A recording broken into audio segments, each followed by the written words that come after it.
The ocean was quieter than usual that night. Even the faint hum of distant currents seemed to hold its breath.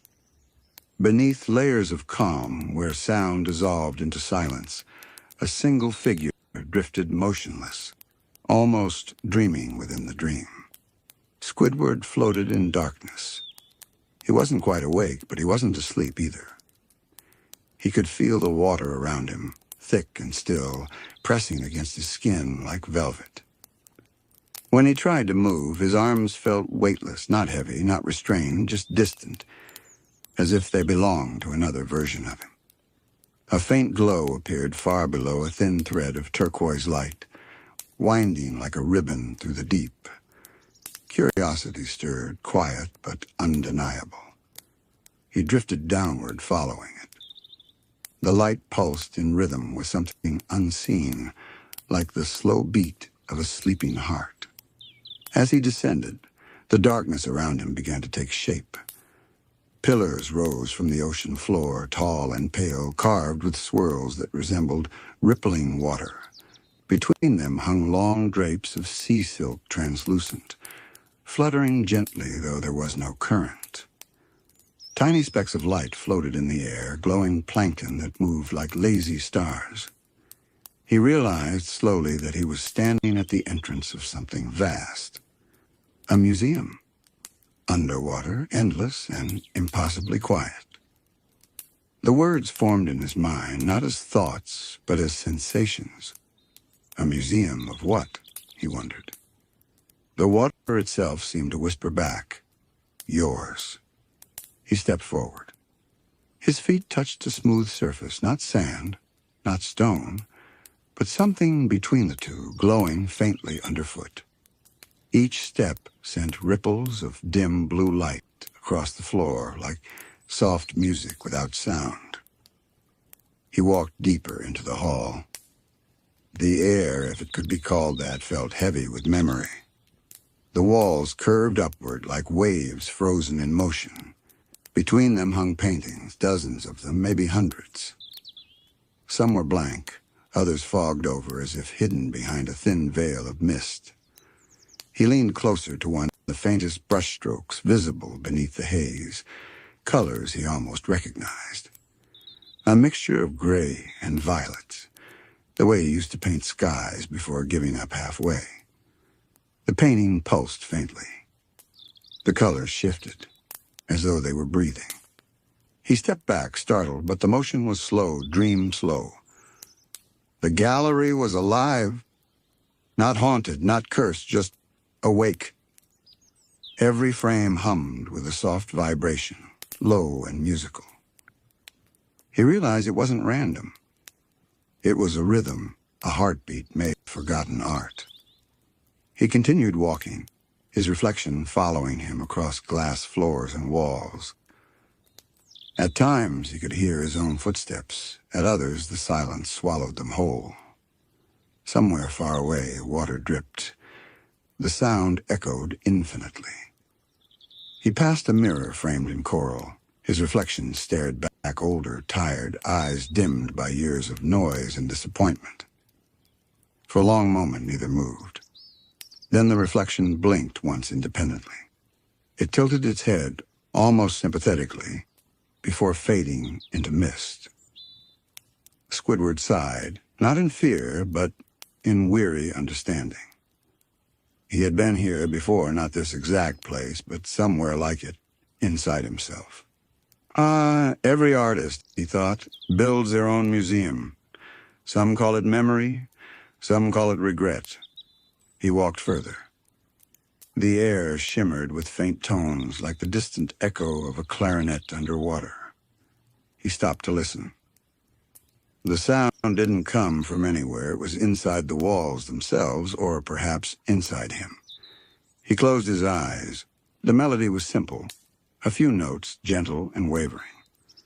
The kind of song he once played when no one was around to hear. Back when he painted for himself. When he opened his eyes again, the glow around the frames had grown brighter. The nearest painting began to change.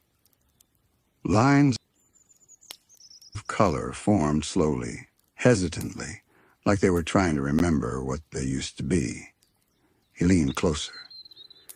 He saw faint outlines, a chair, a table, the corner of his living room. He recognized it instantly. It was one of his old paintings, one he never finished. He remembered the day clearly now, sitting by his window, brush in hand. But the inspiration had slipped away. He'd left the canvas half-colored, muttering about wasted time, wasted talent, wasted effort. He had thrown it in the closet, like many others. And yet, here it was, alive. The chair inside the painting swayed slightly, as though someone had just stood from it. The shadows moved. The unfinished brushstrokes glimmered faintly, whispering something he couldn't quite understand. He pressed a hand against the glass frame, feeling a faint warmth pulse through it. This wasn't an ordinary dream. This was memory meeting imagination, and the space between creation and forgetting. He stepped back again and looked around. Every painting was watching him now. Not with eyes, but with presence, the soft awareness of unfinished thoughts waiting to be seen again. The museum's silence deepened. Not empty, but full, like the stillness before a concert begins. And beneath it all, he could feel it. The quiet promise that every forgotten painting, every ignored note still lived here, waiting for him to remember. The further Squidward walked, the softer everything became. Light no longer came from a single source. It bloomed gently from the paintings themselves, drifting upward like dust made of color. It filled the corridors with pale blues, faded greens, and a gold so faint it felt like memory. He trailed his fingertips along. They were smooth, cool, and alive with vibration, as though the whole building were breathing through stone. When he paused, the hum adjusted, waiting for him. When he moved again, it followed. It wasn't just a gallery. It was listening. At the end of the long corridor stood a large doorway carved in spirals of white coral. Beyond it, the space opened into a chamber vast enough that the ceiling vanished into shadows. Soft curtains of translucent fabric hung from above, swaying lazily with the weight of water. Every few seconds, a single bubble rose, slow and deliberate, catching the dim light before fading into the dark. In the center of the room stood a pedestal. Upon it, a frame taller than him, but the canvas inside was blank. He approached cautiously. The floor responded to his steps with soft pulses of light, forming rings that drifted outward and vanished. He stopped in front of the blank canvas and stared. There was nothing there. And yet, there was everything there. The faint shimmer of paint half-remembered, the ghost of a brushstroke, the scent of linseed oil that he hadn't smelled in years. He lifted his hand again and hovered it inches from the surface. The canvas vibrated softly, responding like the skin of a drum. He whispered, "I don't remember this one." The words barely left his mouth before the light shifted. The entire room seemed to lean toward the canvas as if listening. Then slowly, faint lines began to appear, wavering at first, then steadying. A chair, a music stand, the curved outline of a clarinet. It was him. Not quite, but close. The painting was building itself from his forgotten attempts, the sketches he'd made when he thought art would save him. It was a memory too fragile to exist anywhere else but here. The figure in the painting sat motionless. The head was only half-formed, the expression uncertain. Squidward watched, unable to look away, as the figure's eyes flickered open. He froze. They were his eyes, but younger, clearer, filled with a hope he had long since abandoned. For a heartbeat, neither of them moved. Then the painted Squidward lifted a brush, dipped it into invisible paint, and traced a single curved line across the blank space beside him. The sound it made was soft, a whisper of color moving through water. Squidward felt the motion echo in his chest. The line glowed for a moment, then dissolved. He stepped closer, almost touching the canvas now. His reflection in the glossy frame merged with the image inside until he couldn't tell which version was more real. He felt something like guilt rise within him, gentle, not painful, the kind of guilt that asks to be forgiven, not punished. "I gave up on you," he murmured. The painting's colors rippled once, acknowledging him.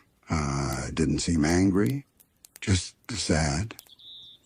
He stayed there for a long while, listening to the stillness. The museum's hum softened, becoming a low, steady tone that wrapped around him like warmth. If silence could be kind, this was it. When he finally turned away, the glow of the canvas dimmed back to white. But this time he noticed something new. Beneath the pedestal on the floor, a trail of light extended deeper into the hall like a path waiting to be followed. It curved gently to the left, leading through another archway lined with sea glass. He followed it. Here, the atmosphere changed again. The walls narrowed closer, more intimate. Paintings hung in clusters, small, crooked, imperfect. Some were tiny sketches, others were vast smears of abstract color. He recognized every single one. There was the piece he abandoned because the shade of blue didn't feel right.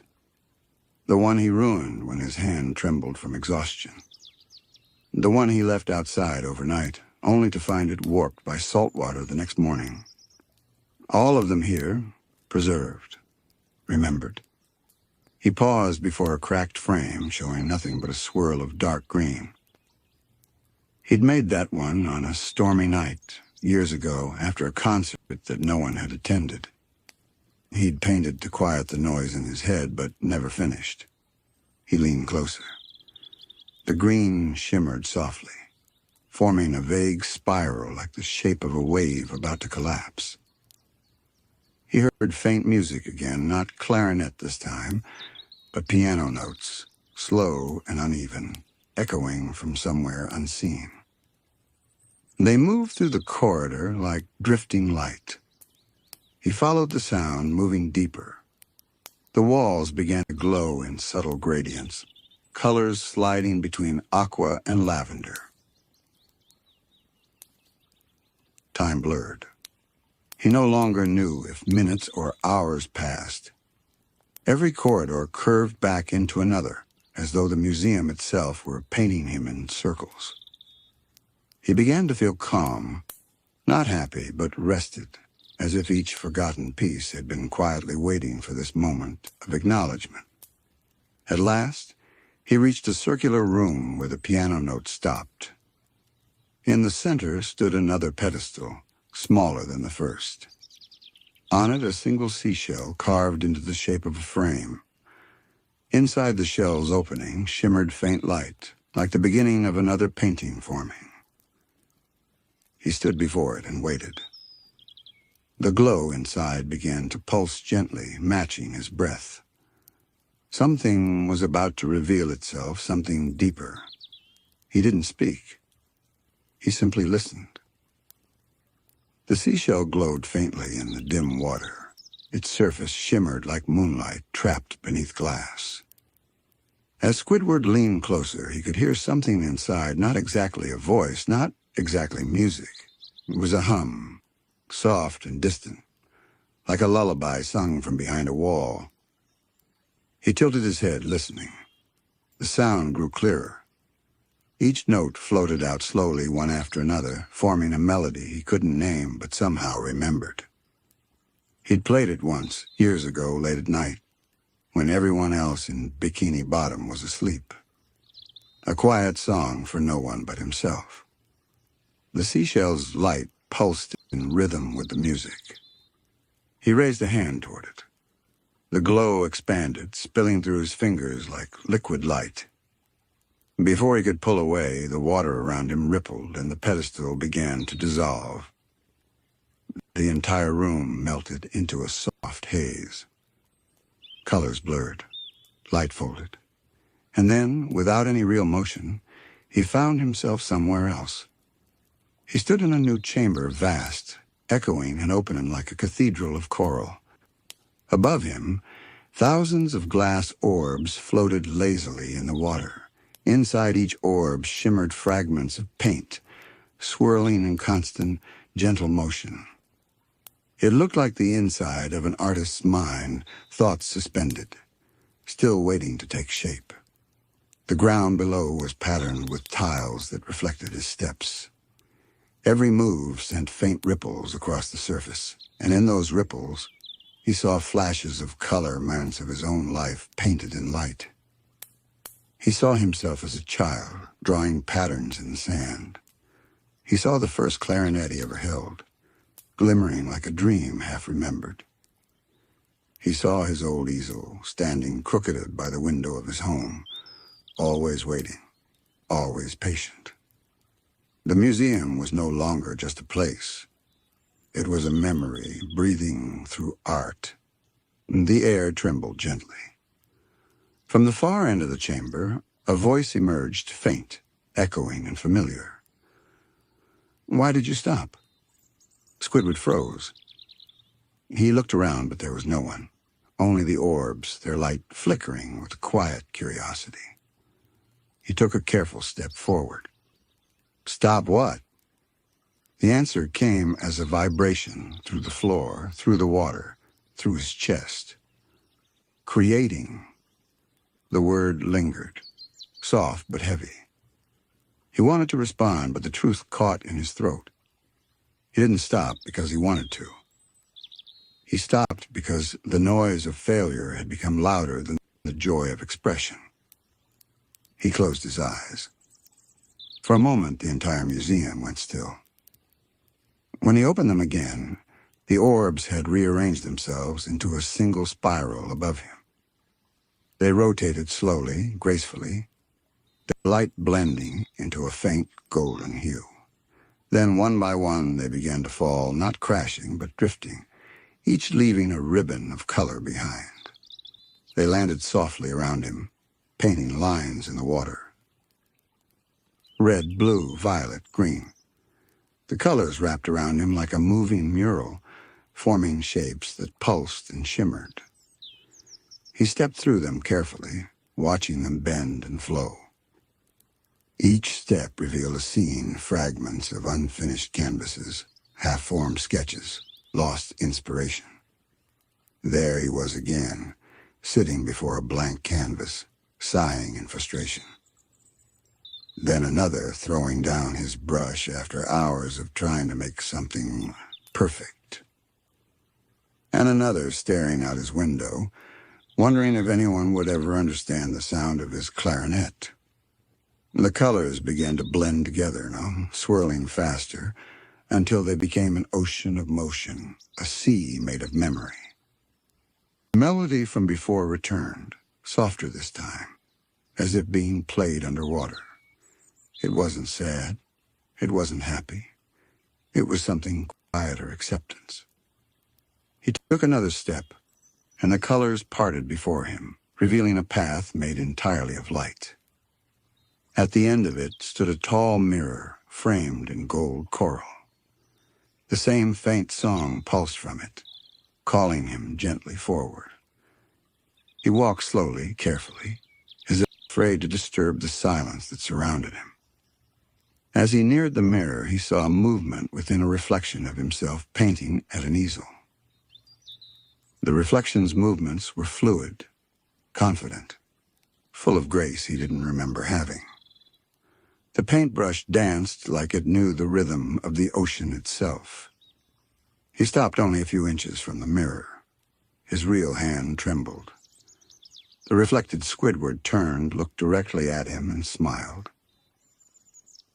That smile, calm, knowing, patient, pierced him deeper than any word could. For a moment, he forgot which side of the glass he stood on. He reached out slowly. The mirror rippled under his touch like water. It didn't break. It didn't resist. It simply welcomed him. His reflection leaned closer, placing its hand against his from the other side. Two versions of the same artist, separated by time and doubt, now connected through silence. The music faded. Only the gentle hum of the museum remained. He whispered, "Maybe I never stopped. Maybe I just forgot why I started." The reflection nodded once, and then dissolved back into rippling color. The mirror faded, leaving behind only a faint outline of gold. Where it once stood, the water shimmered a doorway, still open, still waiting. Squidward took a deep breath. The silence no longer felt empty. It felt like rest. Like the moment just before inspiration returns. He stepped forward through the light and into the next part of the dream. The light folded around him as he stepped through the mirror. It felt neither solid nor liquid, more like a soft wind made of memory. He closed his eyes and let it pass through him, letting go of every small tension in his body. When he opened them again, the space beyond had changed completely. He was standing in what looked like an endless gallery, but this one breathed. Walls rose and fell with the rhythm of the ocean. Each breath drew in faint trails of color from the darkness ribbons of paint that floated through the water before settling back into the frames that lined the corridor. The museum was alive now, no longer still. It felt aware of him and of itself. Squidward turned slowly in place, his movements weightless. Every direction seemed to stretch forever, yet nothing felt far away. Soft blue light drifted between paintings like fog. It made the entire hall shimmer, as though he were walking through a living watercolor. He reached for a nearby frame. Inside it was a swirl of orange and pink abstract, chaotic. The colors trembled when his hand approached, forming the faint silhouette of a jellyfish before dissolving again. Each canvas, he realized, was dreaming too. All his abandoned ideas, the ones he'd started and dismissed now, had their own quiet heartbeat. He whispered, "You waited for me." The walls pulsed faintly, answering with a low hum that filled the chamber. It wasn't a voice, but it carried meaning. Yes? He continued forward. The floor beneath his feet shimmered like wet glass, reflecting both him and something just behind a faint echo, a shadow version that followed half a step late. He didn't fear it. It moved with the same patience he had once given to every brushstroke. He passed a series of small alcoves. Each one contained a sculpture of himself in different moments, one holding a clarinet, one painting in frustration, one sleeping beside a half-finished canvas. They were carved from coral, delicate and pale. When he paused before them, a gentle sound like distant applause drifted through the water, faint, kind, till the glow had faded. Squidward stood before the blank canvas he had just touched, breathing softly, surrounded by quiet water. For a while, he didn't move. He simply floated in the silence, feeling the soft current drift around him, warm, forgiving, alive. Somewhere deep in the museum, something stirred. A note low, distant, almost imperceptible, rang out like the hum of a string being plucked. It vibrated through the floor and into his chest, gentle but insistent. He turned his head, listening. The sound came again, this time followed by another, forming the beginning of a melody. It was coming from behind him. He turned. Far down the corridor, a single door had appeared where there had been none before. It was tall and narrow, framed by swirls of ivory coral. Through its thin cracks leaked faint orange light, warm like the memory of sunset. Each pulse of that light matched the rhythm of the soft music. Squidward hesitated. The museum had a way of creating paths when it wanted him to follow. And now it wanted him to. He drifted closer, the soft hum of his steps blending with the music's pulse. When he reached the door, he rested a hand against its surface. It felt smooth and alive, like the skin of a giant seashell. The light flared once, not blinding, just bright enough to draw a slow breath from him, and the door opened. Inside was a small gallery, circular and dim. The walls curved gently inward, and in the center, suspended in the water, hung a single painting. No frame, no stand. Just floating there, surrounded by a halo of faint, golden particles. He recognized it instantly. The unfinished self-portrait. It was a piece he'd started years ago during one of those rare evenings when he had actually believed in himself. He'd wanted to paint how he felt when he played music, that mixture of loneliness and beauty, the space between sound and silence. He had gotten as far as sketching his own outline, a few brushstrokes of color in the background, then stopped. He couldn't capture what he wanted. So he left it half done, leaning against the wall of his home until it gathered dust.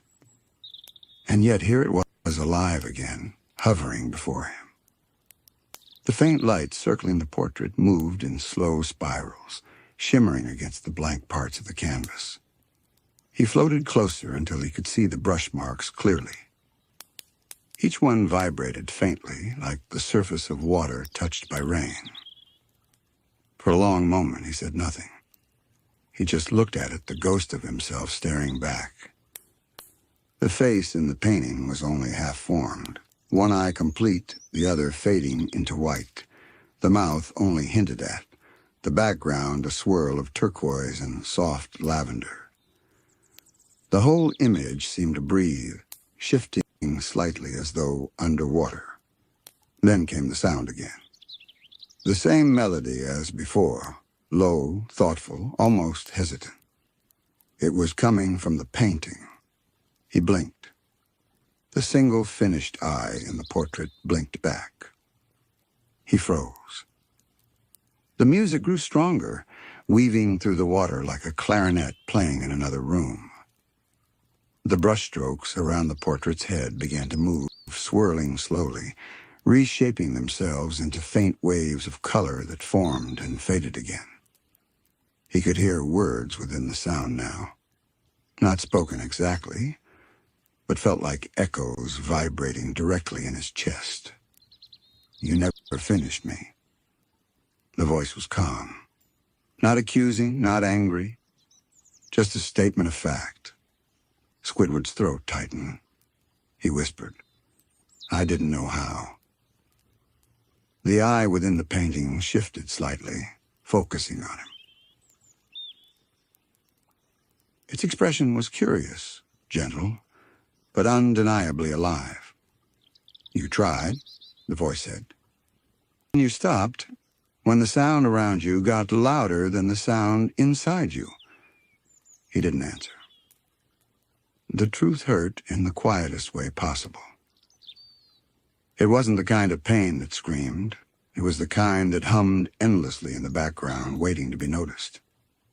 He reached toward the portrait, then paused. The water between them shimmered faintly, rippling in slow waves. "Are you me?" he asked. The faint smile forming on the half-painted mouth seemed to curve just slightly more. "I am the part of you that began and never finished." The music swelled again, filling the room with low, resonant tones. It wasn't sad. It was honest. The sound of reflection, of something being understood rather than mourned. He let the sound pass through him, eyes half closed. For a moment he felt like he was back in his little house, the dim lamp flickering while he painted alone at night. The air had smelled of paint and sea salt. He had believed that if he could just finish one piece, one perfect piece, everything would make sense. But perfection had weighed him down until he couldn't lift the brush anymore. Now the unfinished painting floated before him, forgiving, patient. He whispered again, almost to himself, "I thought I'd forgotten you." The voice within the painting responded softly, "You never forget what you loved.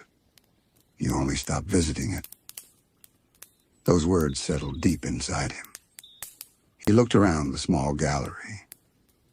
The walls were empty, bare except for faint impressions like canvases that had once been there and then moved on.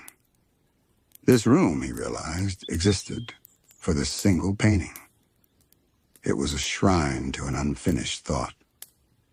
The golden particles floating around the portrait brightened, forming a soft halo that pulsed gently, keeping rhythm with the slow, melodic hum.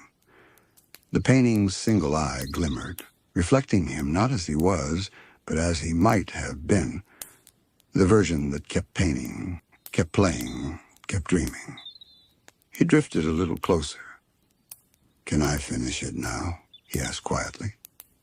The voice didn't answer at once. Instead, the water shimmered, and a faint brush appeared, floating between them, the same as before, silver handle, bristles glowing faint blue. The music softened to a whisper. The painting waited. The brush floated between them, weightless and waiting. Squidward reached for it. The moment his fingers closed around the handle, he felt warmth rush through his arm.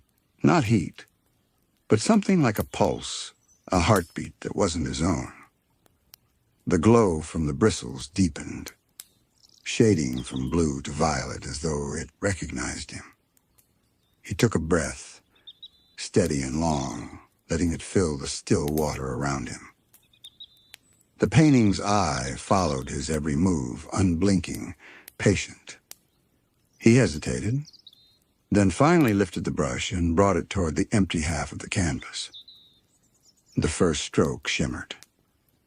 Color bloomed where there had been only blank space, a soft wash of teal that spread gently outward, like watercolor in motion. It rippled, alive, settling into the faint shape of a jawline. The moment he painted, the music in the room shifted the same melody, now joined by subtle harmonies, like quiet voices humming beneath the main tune. Each movement of the brush drew sound from the air. He painted slowly, carefully. Each stroke seemed to take a full breath. When he brushed over the half-finished cheek, the bristles left behind not just color, but texture, a faint glimmer, as though the surface itself remembered what it once was. The painting whispered, almost inaudibly, "You used to hum when you worked." Squidward froze mid-stroke.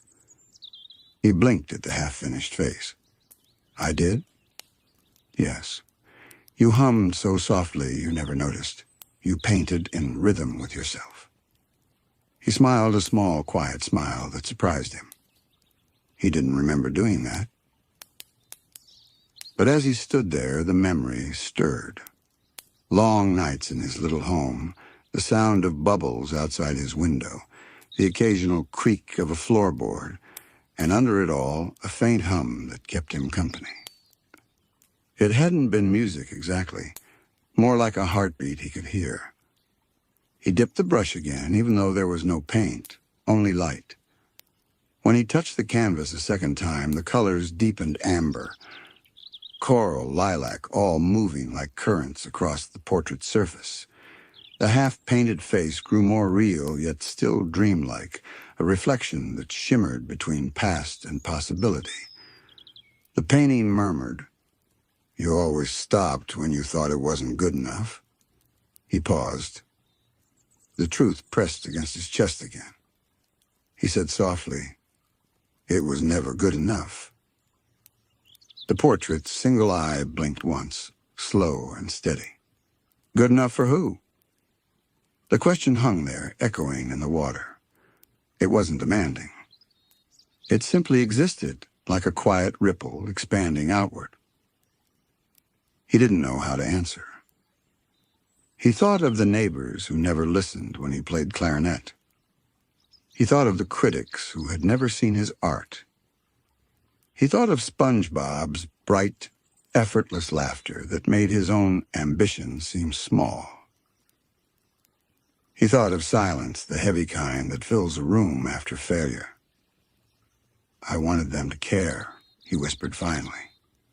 "I wanted someone to see me." The portrait looked at him, and that single eye filled with warmth and melancholy. "They couldn't see what you couldn't finish," it said. "And you couldn't finish what you refused to love while it was still imperfect." The words landed like soft waves. He didn't resist them this time. He simply let them sink in. He raised the brush again and painted another line across the cheek, the outline of a smile forming gently. The room brightened slightly. The colors deepened until they glowed from within. The melody surrounding him began to take form. Now it wasn't just humming, there were faint instruments joining in, a cello-like drone, the whisper of distant flutes, the rhythm of a heartbeat keeping time. The painting's background shifted too, revealing subtle hints of coral shapes and ocean currents. He continued painting. Each stroke was deliberate, slow, like meditation. He didn't rush, he didn't measure. He simply painted what he felt. The face was now nearly complete, both eyes open, expression calm. The features weren't perfect. One eye was slightly higher than the other, the mouth tilted unevenly. But it looked alive. It looked real. He stepped back to take it in. The painting breathed. Its chest rose and fell faintly, like someone sleeping. The eyes blinked in rhythm with his own. "Do you see?" the voice asked, softer now. "Perfection was never what I needed. You gave me life when you dared to begin." He felt something in his throat, not sadness exactly, but a release, a loosening. All the years of quiet frustration, the bitter sighs after another failed piece, all of it seemed to drift away in that moment. The brush in his hand flickered, then dimmed. He realized he didn't need it anymore. He let it go, and it floated upward, vanishing into light.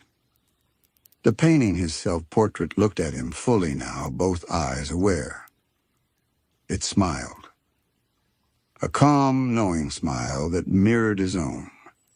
Then slowly, the edges of the painting began to ripple. Color bled outward, spreading across the walls of the room, turning everything into shifting hues of turquoise and violet. He realized the painting was expanding, not dissolving, but sharing itself with the space around it. The room became part of the portrait, and the portrait became part of the room. The music followed, swelling gently until it filled every inch of the air. It was no longer the tune of loneliness. It was the tune of recognition. A song that said, "You are seen. You are still creating.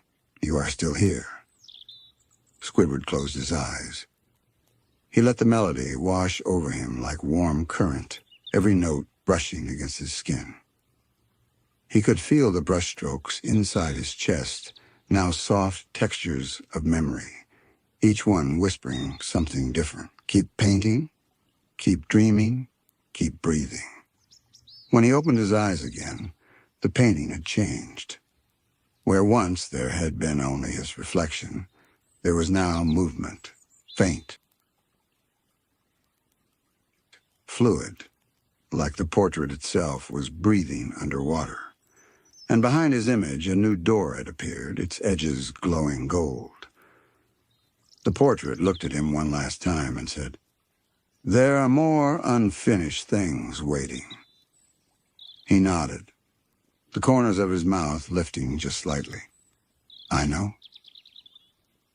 Then he turned toward the door, the music following softly behind him like a tide. He stood before the golden door, the glow flickering gently across his face. The room behind him, the small gallery, the portrait, the gentle music seemed to pulse like a heart, steady and slow. He turned back once more. The finished painting floated peacefully, no longer whispering, no longer asking to be completed. It simply existed, whole in its imperfection. He touched the door. It opened without sound. A hush followed him as he stepped through, leaving behind the warmth of the first gallery. The next space was vast and dark, a long corridor, stretching endlessly in both directions. The walls were mirrors, but not made of glass. They shimmered like liquid, bending light and shadow together. Every few feet, faint ripples moved across their surfaces, as though something just beneath had brushed against them. He drifted forward, careful not to disturb the silence. Each step echoed faintly, not on the floor, but inside the mirrors themselves, like sound reflecting back from another world. The air felt heavier here, not oppressive, but full, like a room breathing in before speaking. He caught his first reflection by accident. It was him, but younger. His skin brighter, his eyes sharper, the kind of hope that once burned like fire flickering in them.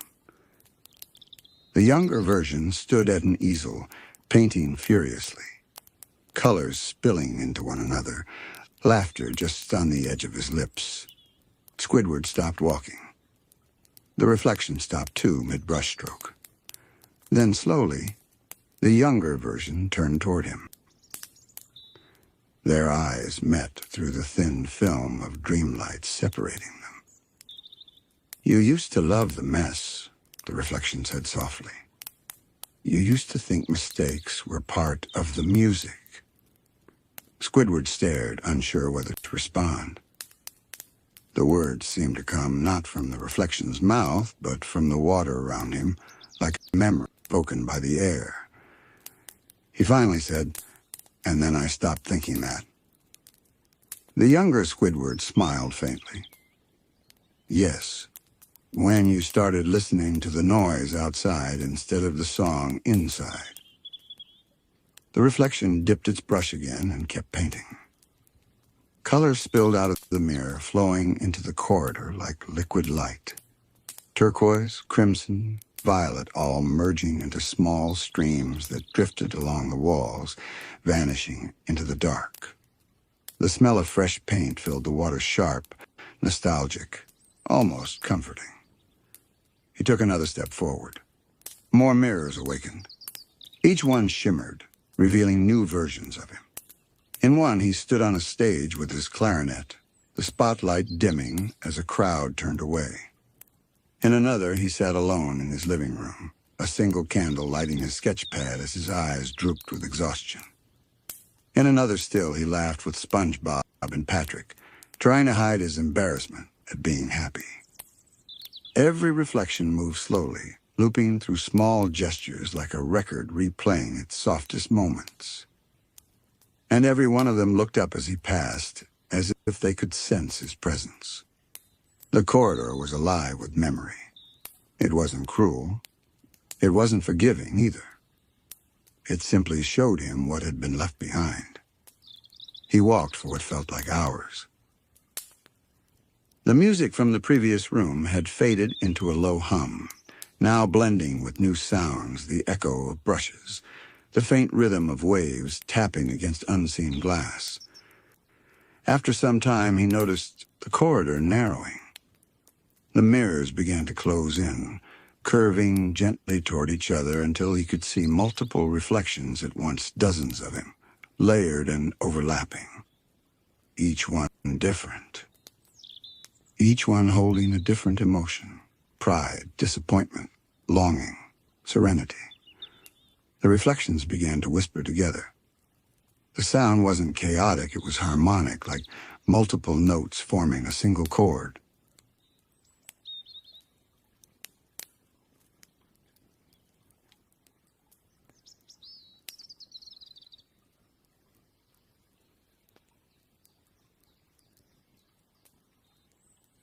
He couldn't understand every word, but certain phrases surfaced in the mix. Keep going. You stopped too soon. You're still learning. Look, he did. At the very end of the corridor, another canvas floated in midair. This one was small, no more than the size of a notebook page, but it glowed brighter than any light he'd seen so far. The glow rippled outward, casting moving shadows across the mirrored walls.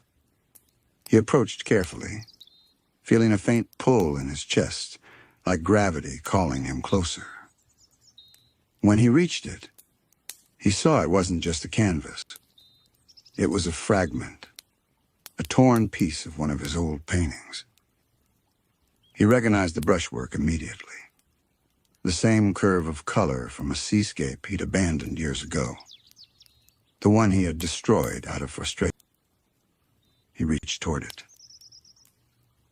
The edges of the fragment shimmered, and from the torn threads of paint emerged an image, his hands mid-motion, ripping the original apart. He winced. The painting spoke, voice trembling like a candle flame. You broke me before I could show you what I was becoming. He swallowed hard. I thought you were a failure. I was becoming you, the painting said softly. You saw the flaw before the form. The corridor darkened slightly, not in menace, but in sorrow.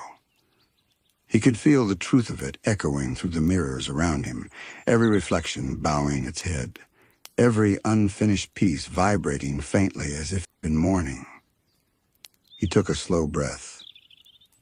I'm sorry, he said, and he meant it. The fragment trembled once more.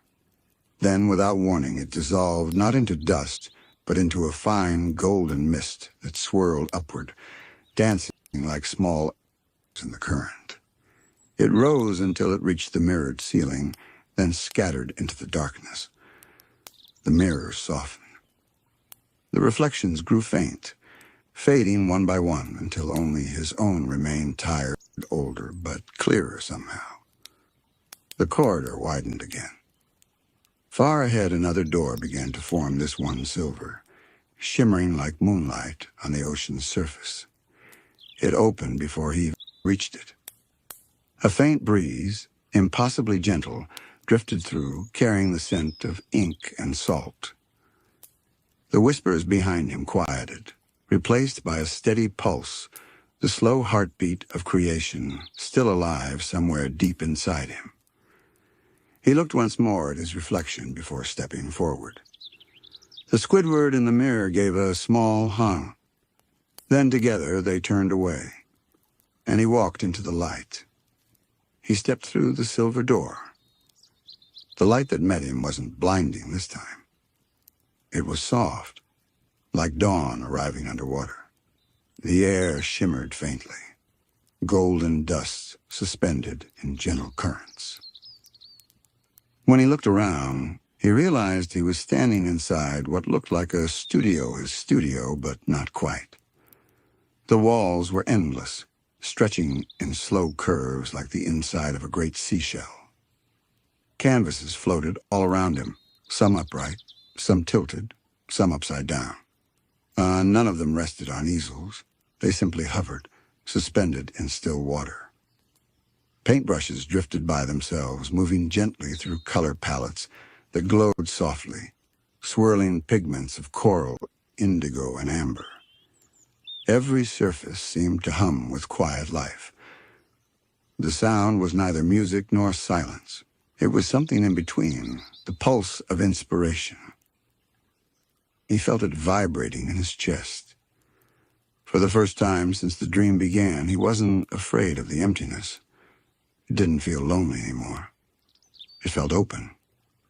A brush floated toward him, not the one from before, but another, shorter, its bristles glowing pale green. He reached out, then paused. Before he could touch it, the brush stopped mid-water, tilted slightly, and turned toward one of the blank canvases nearby. Then it began to paint on its own. Slow strokes, gentle curves, deliberate pauses. Squidward watched as color appeared from nothing, a faint shape taking form. At first, he thought it was another abstract seascape. But the longer he watched, the more he recognized what he was seeing. It was him. The brush was painting him. Not perfectly, not in the way he used to strive for. The lines were loose, the textures uneven. But there was warmth in it, something alive. It wasn't a portrait of how he looked. It was a portrait of how he felt. He stepped closer. The painting showed him surrounded by light, pale blue currents flowing around his head like thoughts in motion. His clarinet appeared faintly in the background, floated in still water for what might have been minutes or hours. Time didn't move the same way here. It stretched and folded like ripples meeting one another. Then somewhere in the dark, he heard it.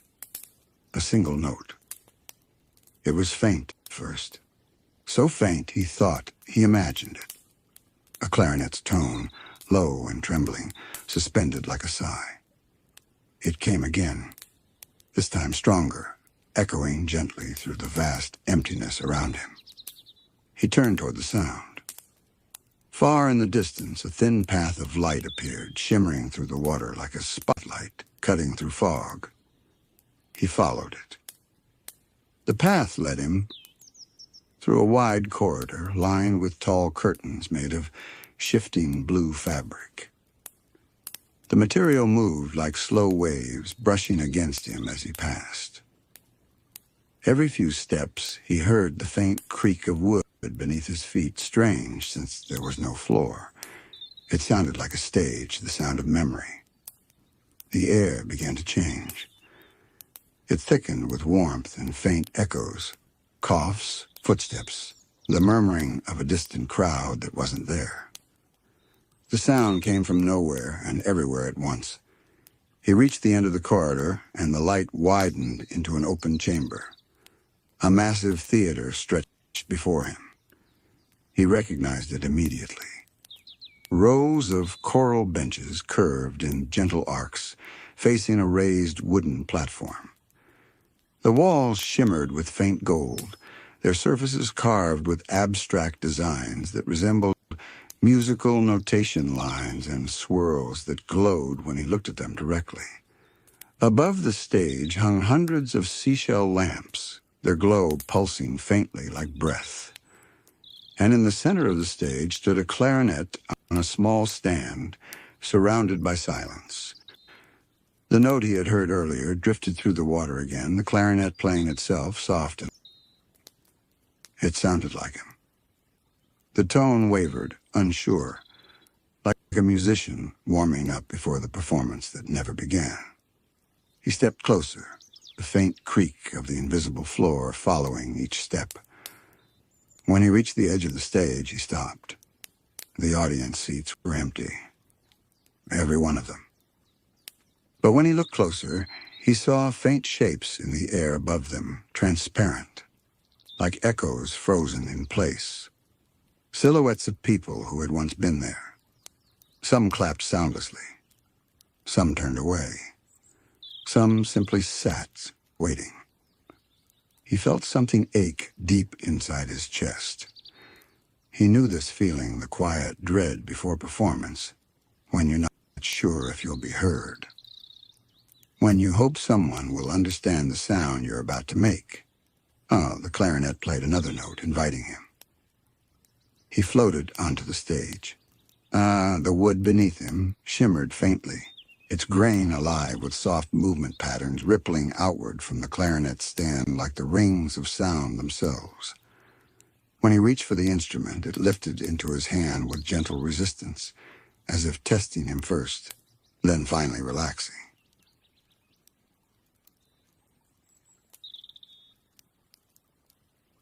It was his clarinet, old, worn, familiar. The same small crack near the mouthpiece. The same spot where his finger had polished the silver smooth over years of practice. It even smelled faintly of sea salt and varnish, exactly as it had in his home. He held it close for a long time, feeling its weight. Then he looked out at the empty seats again. The faint silhouettes wavered, almost flickering like candlelight underwater. They seemed to move slightly, leaning forward, waiting. But he knew they weren't real. They were memories of audiences that never stayed.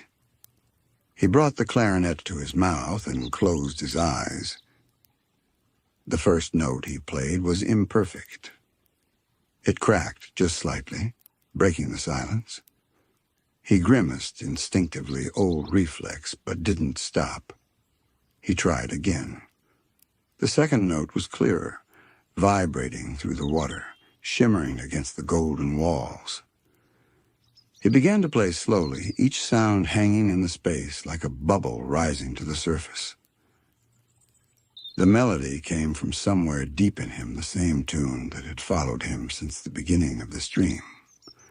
It had changed, though. It was heavier now, sadder but wiser. A song that had learned patience. As he played, the empty seats began to glow faintly. The silhouettes, solidified little outlines of faces appearing, some familiar, some not. He thought he saw SpongeBob in one of them, smiling wide, eyes closed. The same old doubts. Not good enough. Too strange, too quiet. The notes faltered. The melody stuttered. He lowered the clarinet slightly, breath trembling. The theater dimmed. The whispers grew louder. The glowing lines on the walls flickered as though the light itself doubted him. He closed his eyes again. He could feel the same old fear rising, that deep, familiar voice that said, "Why bother? They won't listen anyway." He almost stopped playing. Then another sound broke through. A soft hum, low, steady, and warm. Not from the audience, not from the clarinet. From somewhere behind him. He turned slightly. On the back wall of the stage, a new canvas had appeared enormous, reaching from floor to ceiling. It shimmered faintly. The words, "The empty stage," carved across the bottom in glowing script. The painting was watching him. And though it hadn't spoken yet, he could feel what it wanted. Keep playing. He lifted the clarinet again. This time when he played, he didn't aim for perfection. He let the notes wobble, breathe, and break. He played them as they came uncertain, uneven, true. And the painting began to respond. Color flowed across its surface, swirling in rhythm with the melody. Every sound shaped the light blues for deep notes, golds for the highs, faint violets for the pauses between. The painting was alive, and it was listening. The painting shimmered faintly under the soft, echoing tones of his clarinet. As Squidward played, waves of color rippled across the canvas, like light on shallow water. Each note seemed to wake something sleeping inside the pigment. When he breathed out a trembling, low note, deep shades of indigo rolled outward from the center. When he lifted the melody upward, golden threads appeared, twisting into bright, hopeful spirals. He had never seen anything like it. He moved closer as he played, feeling the pull between himself and the painting grow stronger, like two tides reaching for one another. The sound of his clarinet began to stretch and blend into the movement of color. There was no clear line between music and art anymore. Each stroke of sound left a mark of light behind. He stopped for a moment, lowering the instrument. The painting didn't freeze immediately. It drifted, slow and graceful, still breathing with the echoes of the last few notes. It almost looked alive. Then from within the glowing colors, faint outlines began to emerge. At first, they were abstract shapes, curved and flowing, like the inside of seashells. But gradually, they took form. It was a stage, his stage. He saw a painted version of himself standing alone under a spotlight, clarinet raised, surrounded by a blurry suggestion of an audience. The brushstrokes shimmered faintly, trembling as though nervous, waiting for him to continue. He realized then that the painting was showing him his own memory, the one he had tried not to think about. A recital, the one that had gone wrong. He remembered it with sharp clarity. The lights too bright, the silence of the crowd too heavy. The way his reed had split halfway through the piece, the sound turning sour in his mouth. He'd frozen, staring at the faces below him. Some pitied, some looked away. A few smiled, not kindly. He had laughed it off afterward, pretending it didn't matter. But that night, when he returned home, he'd put the clarinet down for days, maybe weeks. He couldn't quite remember. Only the feeling that sudden emptiness had stayed. Now the painting held that moment like a mirror, but it wasn't cruel. It wasn't mocking him. It was waiting for him to look at it honestly. He took a step closer. The figure in the painting, his reflection seemed to waver, as if recognizing him. Its eyes were soft, tired, but not ashamed. There was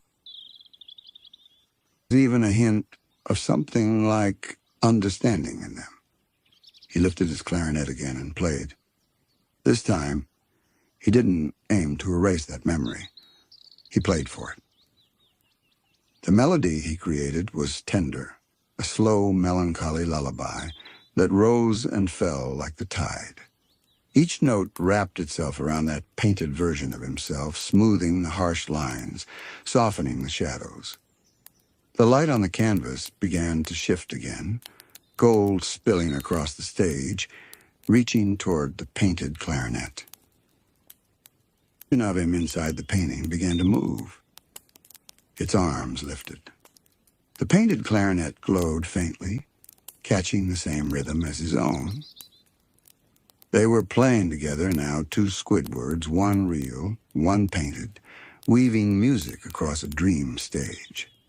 Their melodies intertwined, uncertain at first, but slowly aligning. He could feel the old pain transforming with every shared phrase, turning from embarrassment into something almost beautiful. As they played, the audience in the painting began to fade and not fully visible, just gentle shadows and faces sketched from memory. But there was warmth in their stillness now, not judgment. Some leaned forward, some smiled faintly. And somewhere near the back, a bright shape shimmered like SpongeBob's laughter, wordless, pure encouragement made visible. A warmth rose in Squidward's chest. The underwater air around him began to glow. The theater's golden carvings on the walls pulsed softly in time with the song. Every shell lamp above flickered like a star underwater. The two melodies, his and the painting's, began to merge into one. He no longer knew where his sound ended and the canvas began. They were sharing something older than memory, a longing to be heard, even if by no one else but themselves. When the final phrase came, he didn't plan it. It simply arrived.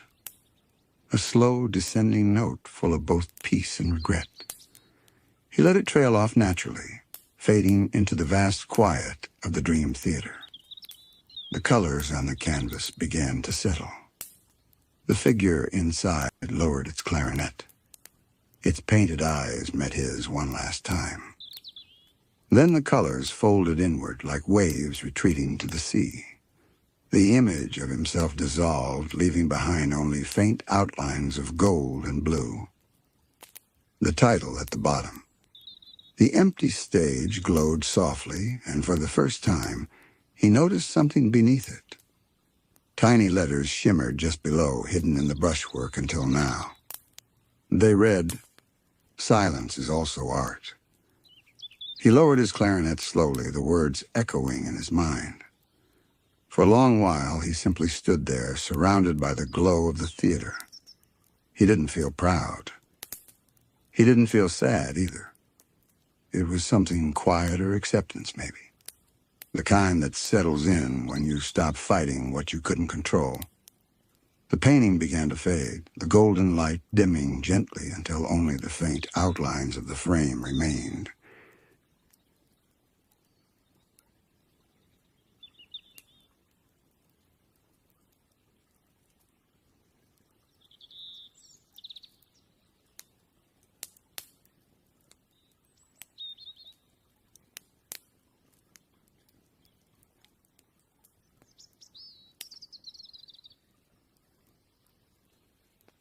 Then even that dissolved, and the empty space of the stage returned calm, waiting, at peace.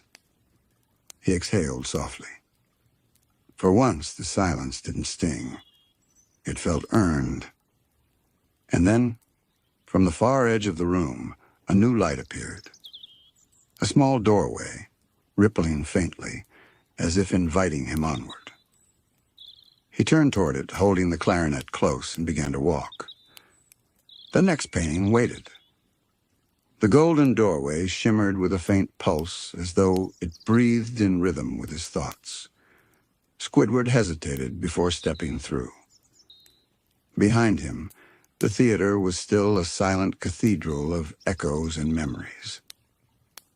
Before him, the light was gentle and warm, rippling like calm water under sunlight. He took a slow breath and stepped forward. For a moment, he felt weightless, suspended in brightness that wasn't quite air or water, but something in between. The world dissolved around him, replaced by a soft hum that sounded like distant applause slowed down until it became a heartbeat. When the light faded, he was standing once again on a stage. But this time it wasn't the same one. This stage was vast, impossibly vast. The curtains stretched upward into infinity, glowing faintly with streaks of violet and coral. The wooden floor beneath his feet looked freshly polished, gleaming like liquid amber. And the audience, he froze. The seats weren't empty. They were filled with figures. Not sharp or clear, not people exactly, but silhouettes made of shifting color like spirits painted in watercolor. They shimmered gently in the dim light, each one pulsing faintly as if in rhythm with his heartbeat. He felt their attention on him. Not judgment, not expectation. Just quiet, patient focus. It made his chest tighten. He looked down at the clarinet in his hands. It was glowing faintly now, the silver keys reflecting soft lines of light from the audience. He had played in front of the crowds before, but never like this. These shapes, these listeners felt like something deeper than strangers. He raised the clarinet, and before he could think, a note escaped, small, uncertain. It hung in the vast space for a long moment, suspended like a thread of glass. Then the audience breathed. Not a real breath, a soundless collective motion. And faintly, almost imperceptibly, the light within them flickered in response to his note, as though they had heard not just the sound, but the feeling behind it. He tried another note, a little higher this time. The figures shimmered again, soft waves of light rolling through them. They weren't clapping or cheering. They were listening. For the first time in his life, Squidward felt the strange, fragile balance of being truly seen, not for what he wanted to be, but for what he was. He began to play. The melody came quietly, as if afraid to disturb the stillness. But with each phrase, the audience's colors deepened. Soft pinks, deep blues, golden whites. Their forms seemed to bend with the rhythm, their glow swelling and fading with every breath of his instrument. He played a tune he'd never composed before. It wasn't precise, and it didn't follow any rule or pattern he'd learned. It was more like a conversation, his clarinet whispering and the lights answering. At one point, he closed his eyes, letting his fingers move on their own. The sound was no longer something he created. It was something he allowed to exist. When he opened his eyes again, the air around him was full of drifting light. The shapes in the crowd had begun to rise from their seats, not leaving but floating upward slowly, as if drawn to the music itself. Their bodies unraveled into fine threads of color, swirling through the air, merging into soft spirals above the stage. The entire space began to glow. Squidward's breath caught. He lowered the clarinet slightly and looked up. The threads of light had woven themselves into something vast and beautiful, a living mural floating above him. And in that mural he saw scenes from his life, small, quiet moments he hadn't realized anyone would remember. Him painting in the dim light of his room. Him practicing his clarinet late at night when everyone else slept. Him standing at his window, watching the moonlight ripple across the ocean, thinking about a life that felt too small for his dreams. The audience's light had shaped all of it not to mock him, not to praise him, but to honor the truth of who he was. He lowered the clarinet completely now, overwhelmed by the sight. His reflection from the earlier painting had shown him failure. This one showed him continuity, that every note, every brushstroke, every mistake was still part of something larger. The floating mural shimmered gently, then began to dissolve into small droplets of light, drifting downward like glowing snow. Each one touched the stage softly and vanished on contact. He took a slow breath. The silence that followed wasn't empty. It was full of peace, like the air after rain. He whispered softly into the quiet, "Thank you." The audience of light pulsed once a collective heartbeat of color, and then began to fade, their glow dimming into the dark. The room returned to stillness, but the warmth remained, lingering in the space like an afterimage. He stood there for a long while, the clarinet resting against his chest. It felt lighter now, not because it had changed, but because he finally had. He looked upward one last time at the curtain of fading light, and a thought came to him, small and true. Maybe art didn't need applause. Maybe it only needed presence, someone to listen, even if that someone was himself. As the last lights faded completely, a faint breeze moved through the theater, impossible underwater, but gentle all the same. And when it passed, a new sound emerged, far away at first, then closer. It was soft, steady, the quiet dripping of water echoing in a corridor. A reminder that another gallery awaited him, another painting. He turned slowly toward the sound, holding the clarinet carefully by his side, and began to walk toward the next door as the dream shifted again. The echo of dripping water guided him through the next passage. It was narrow, carved from coral and glass, glimmering with faint reflections of himself in the walls, warped.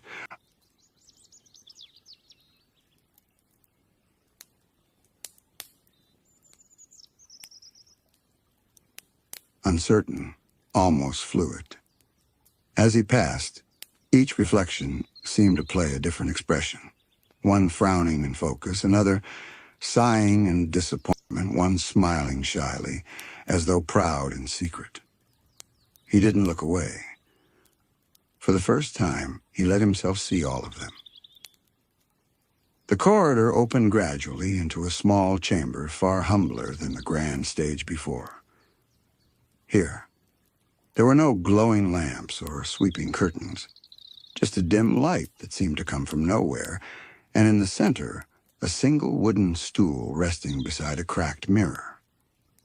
The mirror's surface was dull and uneven, fogged with time, but faint light shimmered across it, hinting at old images hidden underneath. And there, leaning against the stool, was another clarinet. Not shining or new, but worn and scuffed, the metal darkened with years of use. He recognized it instantly. His very first clarinet. The one he had bought secondhand when he was young, trading away nearly everything he owned for it. He had practiced with it until his tentacles ached every night, alone in his room, dreaming of concerts and critics and crowds that would someday understand him. He stepped closer. The air in the small chamber felt heavier, not sad exactly, but thick with memory. He reached out and picked up the clarinet, running his fingers along the faded wood. A small inscription was carved near the bottom, one he had forgotten. A single word. Begin. He smiled faintly. He sat down on the stool, the faint creak echoing softly in the quiet space. For a long moment, he simply held the instrument, feeling its familiar weight settle into his hands. Then, without thinking, he began to play. The first sound was thin, a trembling whisper that wavered in the still water. He adjusted his grip and tried again, breathing more slowly. The next note was fuller, rounder, calm. He wasn't playing for anyone this time. Not for a crowd. Not for painting. Not even for the dream itself. Just for the silence around him. It was a melody without ambition, soft, searching, pure. It flowed like a current beneath the ocean's surface, rising and falling with his breath. He played the kind of tune you hum absent-mindedly to yourself when you think no one's listening, simple, unpolished, honest. As he played, the mirror before him began to stir. Its fog lifted, swirling like mist caught in a slow breeze. Faint images shimmered across its surface, glimpses of his life unfolding quietly behind him. There he was as a young artist, painting alone in his small apartment. There he was performing in the Krusty Krab, with only SpongeBob clapping enthusiastically while everyone else ignored him.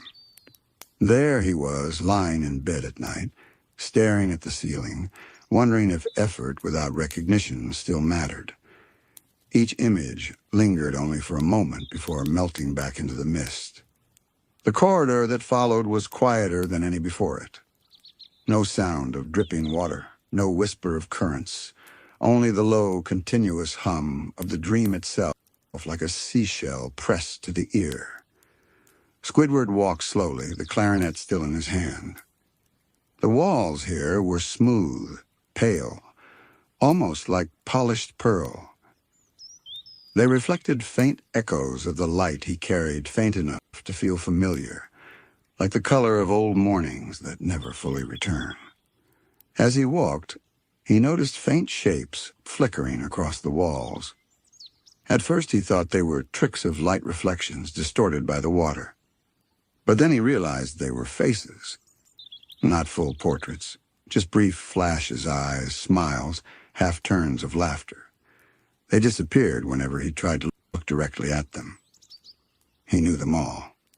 Patrick, SpongeBob, Sandy, Mr. Krabs.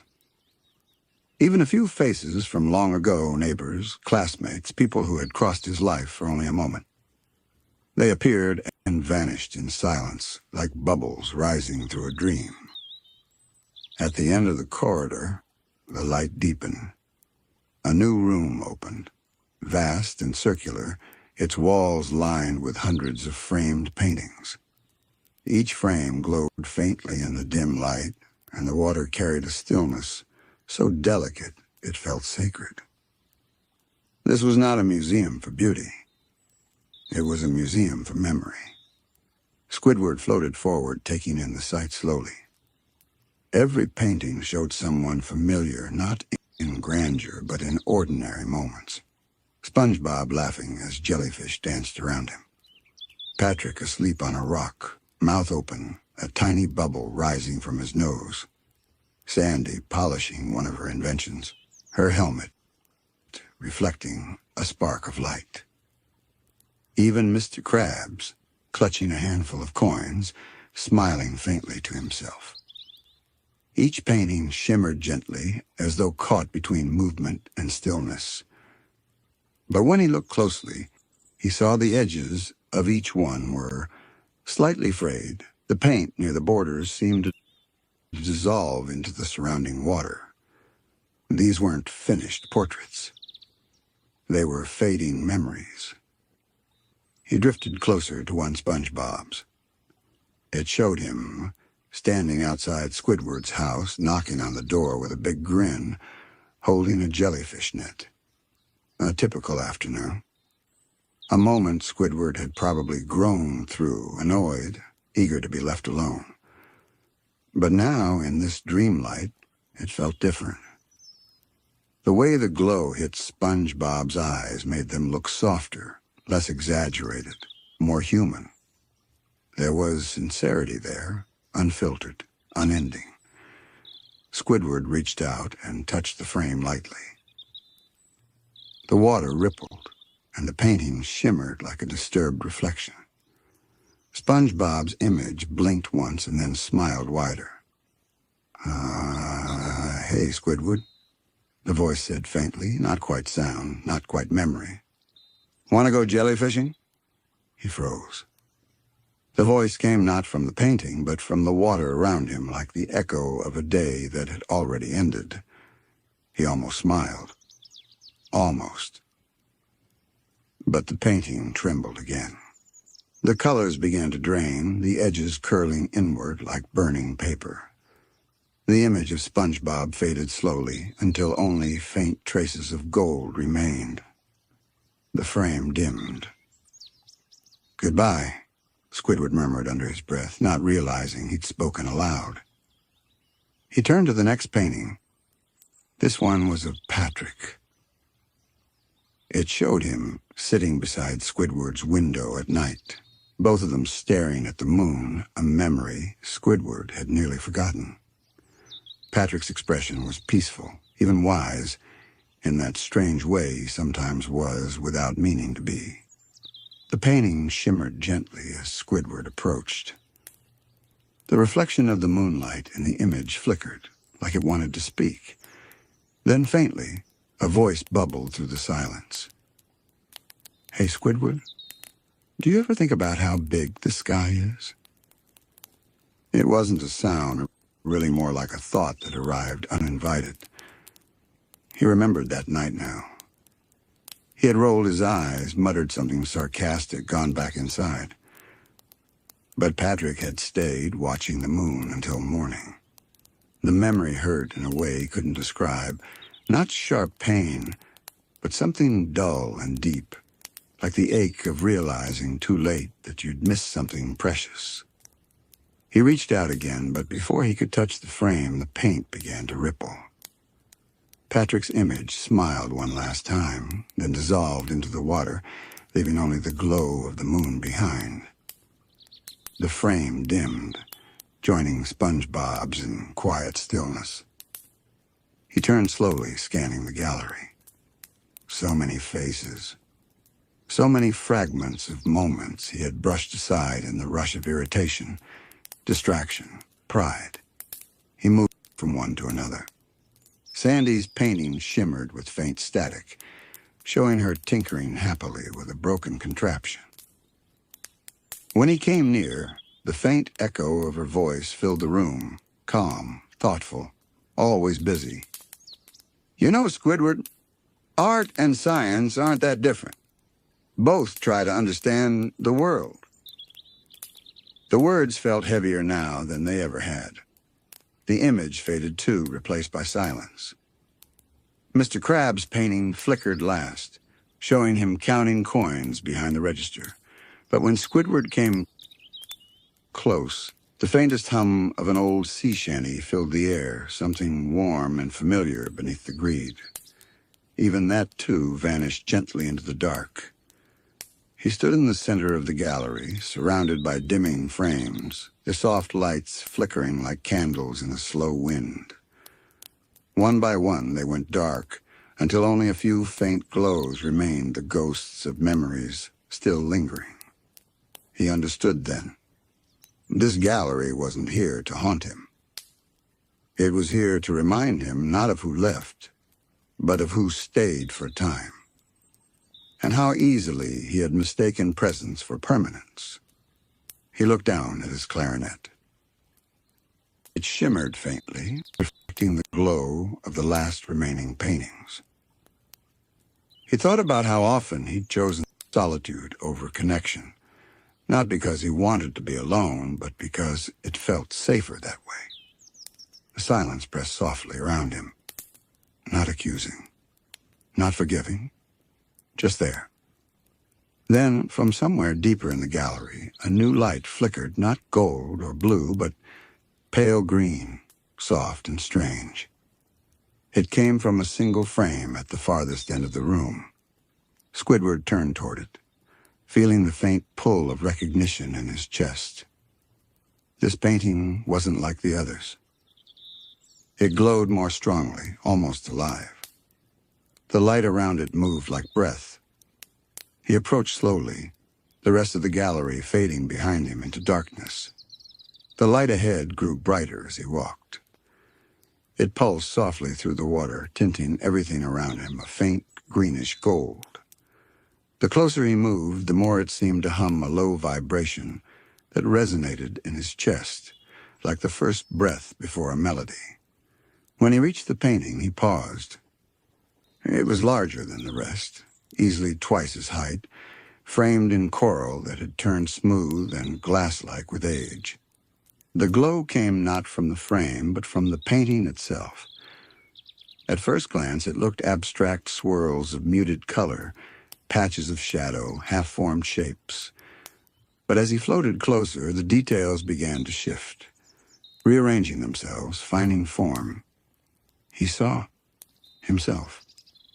Not the sharp, irritated version he usually saw in mirrors, not the Squidward who scowled at the world each morning. This version was softer. He sat at his window, clarinet in hand, a small smile ghosting across his face as he watched the street outside. SpongeBob and Patrick were visible in the distance, laughing over something trivial. He wasn't part of it, not really, but he was watching, and his eyes weren't annoyed. They were, fond. The painting shimmered. The faint sound of water stirring echoed through the room. Then, very quietly, a melody began to play, faint, distant, as though carried through seashells. It was the sound of Squidward's clarinet, but not as he remembered it. This wasn't the strained, self-critical playing of his waking hours. It was looser, freer, full of small imperfections that somehow made it beautiful. He realized, with a slow breath, that the painting wasn't showing him as he was, but as they saw him. To SpongeBob, he was the quiet neighbor with music that filled the evenings. To Patrick, he was the grumpy but dependable friend who would eventually show up even if he complained the whole way. To Sandy, he was the artist she respected, even when he didn't believe in himself. Each brushstroke carried their memory of him, not his memory of them. He drifted closer. The green light rippled across his face, painting it in unfamiliar warmth. It almost made him look kind. He watched the painted Squidward lift the clarinet to his mouth and play again, sending soft bubbles upward.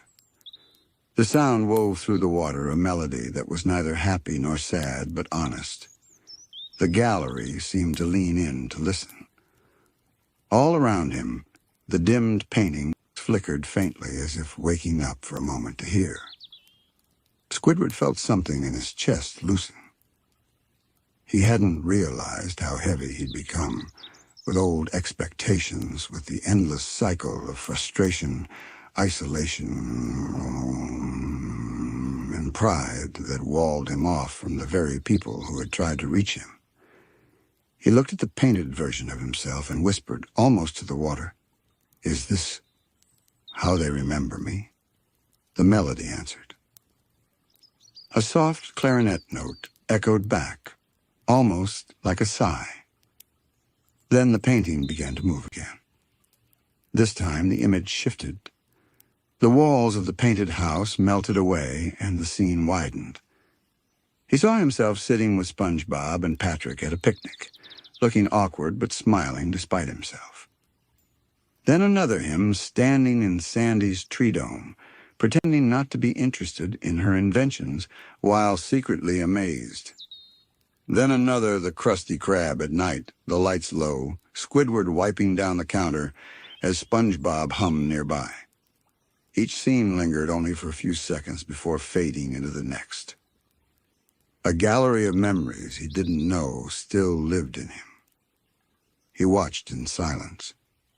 He had always assumed no one truly saw him, that his art was ignored, his effort unnoticed, his presence tolerated at best.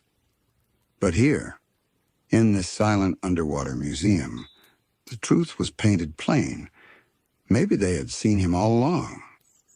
Maybe he had just refused to believe it. The painting pulsed brighter, and the clarinet melody shifted, softening into something more fragile, more human.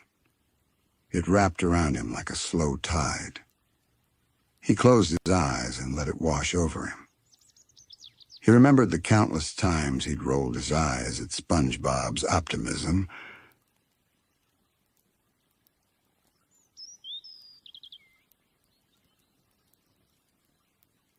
pushed Patrick away when he got too close, dismissed Sandy's invitations to share ideas. He thought it was indifference.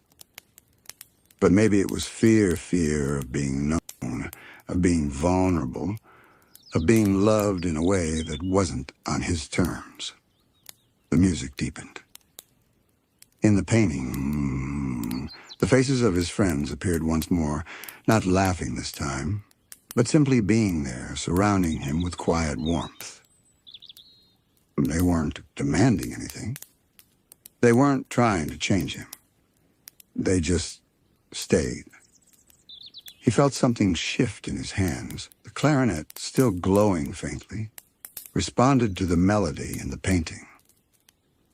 It vibrated, almost alive. He lifted it slowly, hesitating for a moment before placing it to his lips.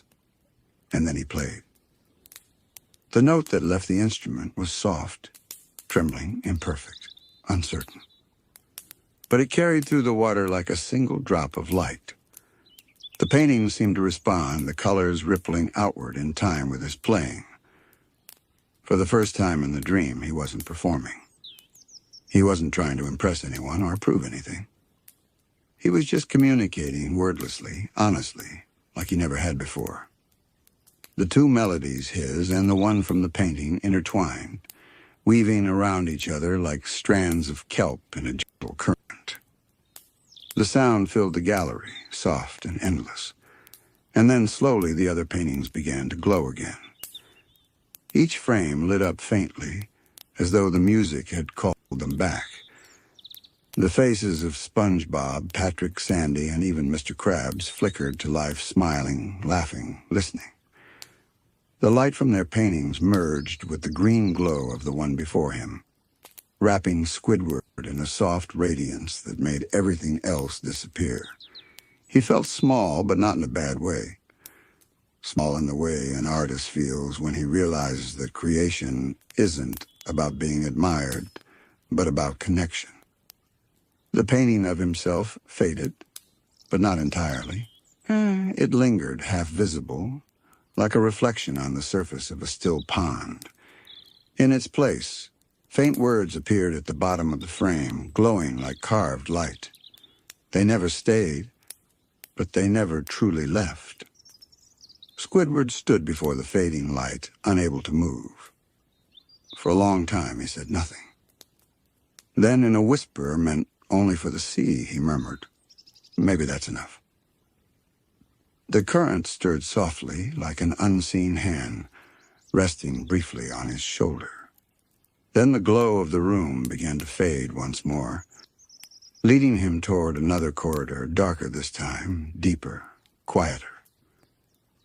He turned one last time to look at the gallery of friends who never stayed.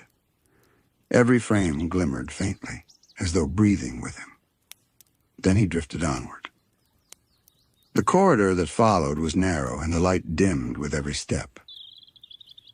The glowing paintings of SpongeBob and Patrick faded behind him until they were no more than soft dots of gold in the distance. Only his own faint reflection kept him company, now stretched across the curved walls like a ghost walking beside him. The water grew cooler. He could feel the current shift, brushing gently against his face as though warning him of what lay ahead. Then at the end of the corridor, a door appeared. It wasn't grand or ornate like the others, just a tall, flat sheet of dark glass. No handle, no hinges. When he came close, the glass rippled like a pond disturbed by a pebble. And for a moment, he saw himself again, but not as he was now. This reflection looked younger, a little thinner, a little more hopeful. Eyes wide with the kind of dreams that hadn't yet been broken by reality. The reflection lifted its hand and placed it flat against the glass. Instinctively, Squidward did the same. The surface shimmered once, and then without sound the door dissolved. He stepped through. The room beyond was vast, circular and dimly lit by a faint blue glow that seemed to come from the floor itself. All around him hung paintings again, but these were different. They weren't portraits of others. They were all of him. Hundreds of them. Each one painted in a slightly different way, some abstract, some unfinished, some nearly blank. They showed Squidward at different points in his life, a young artist with his first easel, a musician holding a clarinet with trembling hands, a painter staring at a blank canvas, uncertain where to begin. But as he walked slowly past them, he began to notice something unsettling. Every version of him looked alone, even when others were faintly visible in the background at concerts in galleries on the streets of Bikini Bottom. The painted Squidward always seemed disconnected from the world around him, like a figure cut out and pasted into someone else's story. He stopped at one painting that caught his eye. It showed him as a teenager, sitting cross-legged before a canvas, painting with furious energy. The background was messy, chaotic streaks of blue and red tangled together. His expression was one of pure focus, almost joy, but the edges of the painting had gone dark.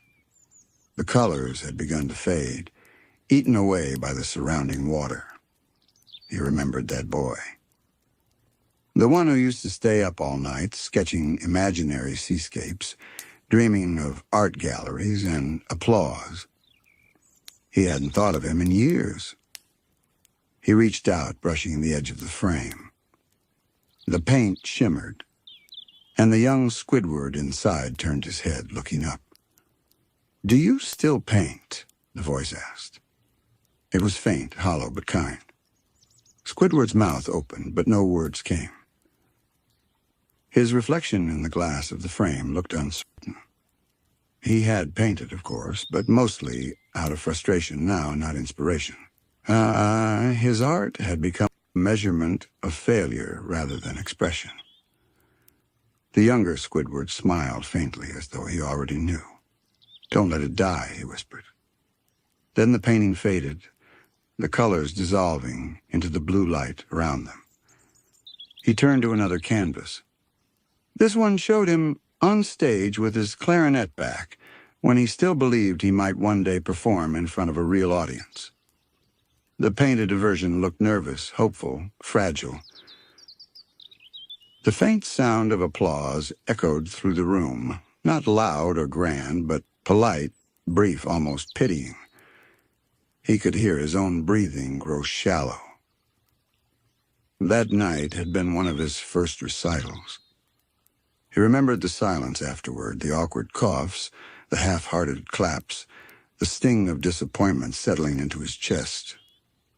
He had gone home, promising himself never to play in front of anyone again, only alone. The painting trembled softly, and the painted Squidward's lips moved. "You stopped sharing the music because it hurt," it said. "But you forgot that you played because it healed." He stepped back, his chest tight. All around him, the other paintings began to glow faintly, one by one, every forgotten dream, every abandoned ambition lighting up like constellations underwater. Each one whispered softly through the water. "You used to love the sound of rain. You used to believe colors could sing. You used to think art was a kind of language. You used to laugh more." The voices didn't accuse. They just remembered. He felt something warm rising behind his eyes, a pressure he hadn't let himself feel in years. He swallowed hard and refusing to let it fall. "I grew up," he muttered under his breath. "I learned the world doesn't care." But the paintings flickered brighter, answering in silence. Maybe the world didn't care. But maybe art had never been about that. He walked deeper into the gallery, past hundreds of reflections of himself. Some looked joyful. Some were broken. Some were still trying. At the very end of the hall stood one last painting larger than the rest, framed in soft white coral that seemed to pulse gently with light. He knew it before he even saw it fully. It was the hardest one to face. It showed him now. The current Squidward, older, tired, standing in the same museum he was in now. The same expression on his face, the same clarinet in his hand. But unlike the others, this painting wasn't fading. It was alive, the colors fresh, the strokes confident, even graceful. He stared at it, unsure what to make of it. Had someone painted this for him? Or had the dream itself finished what he never could, a self-portrait that accepted everything, the beauty and the bitterness, both? The painting began to shimmer. The Squidward inside lifted his clarinet, smiled faintly, and whispered, "You're still here." And with those words, the glow around the painting expanded outward, not bright, but soft, like morning light filtering through water. He closed his eyes, and for the first time in what felt like years, maybe lifetimes, he allowed himself to breathe fully. The sound of his heartbeat mixed with the hum of the dream until they became one rhythm. It wasn't music. It wasn't silence. It was something in between, the sound of acceptance. The light spread through the gallery, touching every forgotten version of himself, illuminating them all equally, the dreamer, the cynic, the artist, the child. None were erased. None were rewritten. They simply coexisted, held together by the gentle glow of the present moment. And in that stillness, Squidward realized the friends who never stayed weren't just the people outside of him. They were also the selves he had outgrown, but never truly lost. The soft blue glow still pulsed through the gallery, wrapping every frame and every reflection, every version of him in gentle rhythm. It felt like the whole room was breathing with him, slow, deep, unhurried. The walls no longer felt cold. The silence no longer pressed. It was the kind of stillness that follows a symphony, the kind that carries understanding, not emptiness. Squidward looked once more at the final painting, the present version of himself. It didn't speak again. It didn't need to. The faint smile on its face was enough, the kind that said, "I know you finally hear it too." He lifted his clarinet. For a moment, he hesitated, not out of doubt, but reverence. Then he took a long breath and began to play. The first note spread through the water like a pulse of light. It wasn't perfect. The tone cracked faintly at the start, but it was honest. And as it echoed, the gallery began to stir. Every painting, every forgotten self began to glow softly in response. The young Squidward, with paint-stained hands, smiled faintly, his brush trembling with joy. The teenage Squidward at his first recital lifted his clarinet again. The older Squidward in his cluttered room straightened, finally seeing his reflection in the frame. They all began to move, not separately, but together, each image rippling in unison with the rhythm of his song. The melody wasn't grand. It didn't soar. It flowed like the tide, soft, steady, and endless. He played for all of them, for the boy who once believed in beauty, for the dreamer who fell in love with color, for the artist who forgot how to see. He played for SpongeBob's laughter and Patrick's stillness, for Sandy's curiosity, and even for the silence of the Krusty Krab at night. The notes lingered in the water like bubbles of light, rising gently toward the unseen surface above. As they drifted upward, they seemed to dissolve the distance between everything, the past and the present, the artist and the world, the loneliness and the connection. The forgotten selves turned toward him. He could feel them watching, listening, but not in judgment, in recognition. For the first time, he understood that all those versions, the hopeful, the frustrated, they were brushstrokes in the same painting. Together, they made the picture whole. The melody grew quieter. He could feel the dream itself leaning closer, as though the entire museum faded away. He closed his eyes. The water moved around him, warm and slow, and for a moment, he could almost imagine he was floating in the middle of one of his own paintings, surrounded by color, suspended between memory and creation. The final note came like a sigh. It drifted outward, soft and clean, and then disappeared. Silence followed, but it was the peaceful kind. The kind that means something has been understood. Then, one by one, the paintings began to dissolve. Not in sadness, but in release.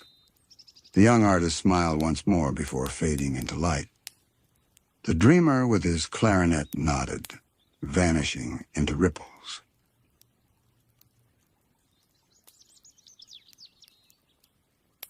The tired versions of himself softened into color and joined the glow. The entire gallery began to shift, the walls turning transparent. Beyond them, he could see the vast ocean of his own imagination, a boundless sea of faintly glowing fragments, like 1,000 ideas drifting free at last. He lowered his clarinet and whispered quietly to the water, "Thank you." The sound barely carried, but it didn't need to. The water heard. A faint current rose from below, swirling gently around him, carrying motes of glowing light, tiny pieces of paint, music, and memory. They circled him once, then drifted upward, fading into the ceiling above like stars into dawn.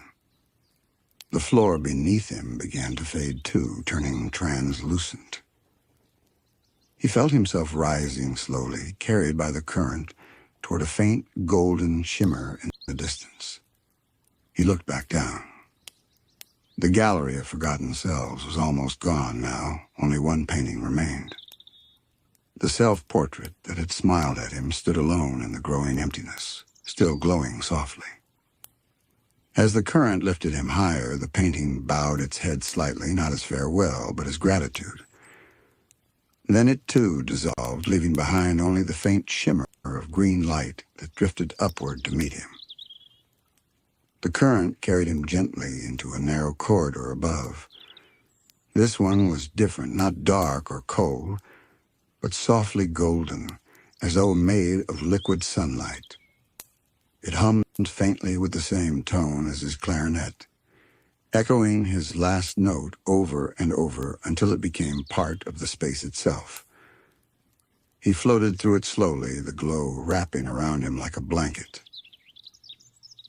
His body felt lighter now, not because he'd escaped anything,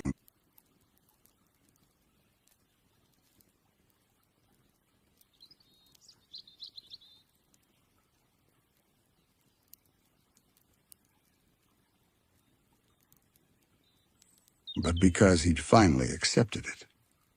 All the unfinished paintings, all the unspoken melodies, all the friends who had drifted away, they weren't lost. They were part of him. Oh, he drifted until the corridor opened into another vast room, but this one was almost completely white. Soft light fell from nowhere, touching everything evenly. And in the center of the space stood a single easel. It was blank. A single, clean canvas waiting quietly in the light. He stared at it for a long time. There was no brush, no paint, only silence and potential. It didn't feel intimidating. It felt kind, an invitation. He stepped closer, lifting a hand to touch the canvas. The surface rippled beneath his fingers, warm and smooth, like the surface of still water. And faintly, he could hear the whisper of all the voices he'd met: SpongeBob, Patrick, Sandy, and even his younger selves blending together into a single, quiet thought. "You're not done yet," he smiled softly. For once, he didn't feel the weight of failure or the pressure to prove anything. Just the calm of beginning again. He looked down at his clarinet. It shimmered once more, then dissolved into a trail of light that flowed into the canvas. In its place, he held a simple paintbrush. He dipped it into the empty air, and when he drew the first stroke across the canvas, color appeared. Not loud or bright soft, luminous, alive. The color spread outward, forming the faint outline of something vast, an open sea, a quiet horizon, a sky that never ended. It was not a painting of loneliness. It was a painting of possibility. He took a deep breath, the water around him glowing brighter with each motion. And for the first time in his dream, he smiled fully, not the half-hearted grin of deflection, but a genuine, peaceful smile. The world around him brightened, the light blending with the sound of a single, fading note, the echo of his last song, now carried by the ocean itself. As the dream shifted toward its next form, Squidward whispered to no one and everyone, "To those who never stayed, thank you for passing through." The light around him deepened into gold, and the scene began to dissolve the blank canvas, glowing brighter until it became the only thing left in view. And from within that glow, a faint doorway appeared, leading onward, toward the next part of the dream. He took one last look back at where the gallery once was, at the ghosts of friends and forgotten selves. Then he turned toward the light and walked forward. The current followed him like a gentle applause, soft, eternal, forgiving. And the gallery of forgotten paintings, now at peace, faded quietly into the sea. The warmth that had carried Squidward forward began to thin, turning cooler, softer, a blue so deep it felt endless. He floated quietly through the shifting hue, his reflection flickering on every side. The air, or maybe the water, grew denser, filled with a faint hum that pulsed gently in time with his heartbeat. At first he thought it was silence, but then he realized it wasn't silence at all. It was music, distant, low, and vast. The kind of sound that doesn't ask to be noticed.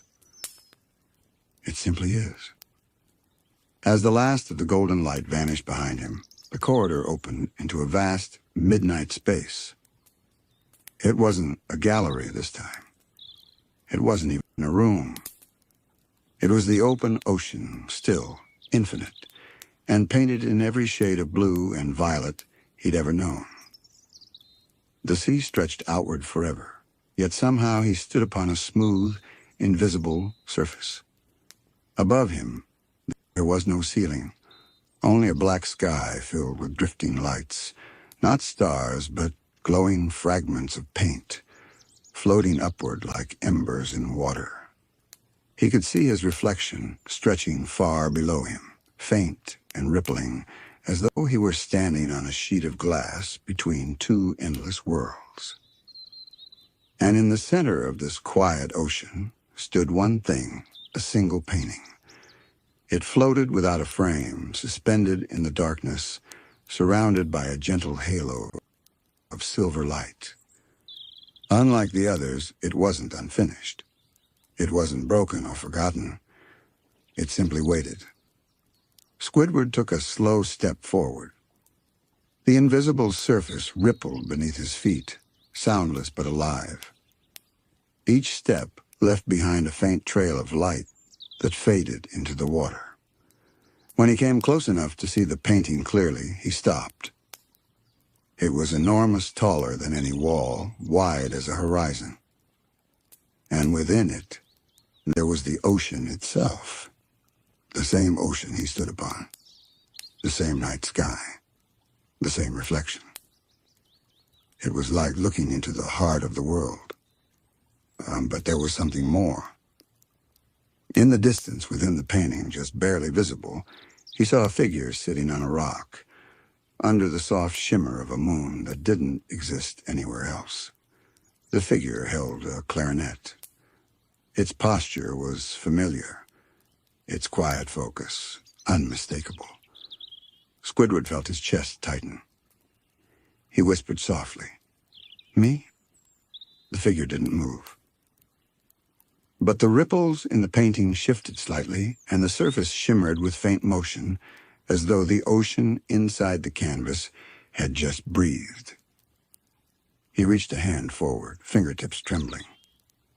The moment his skin touched the surface of the painting, the world around him shivered.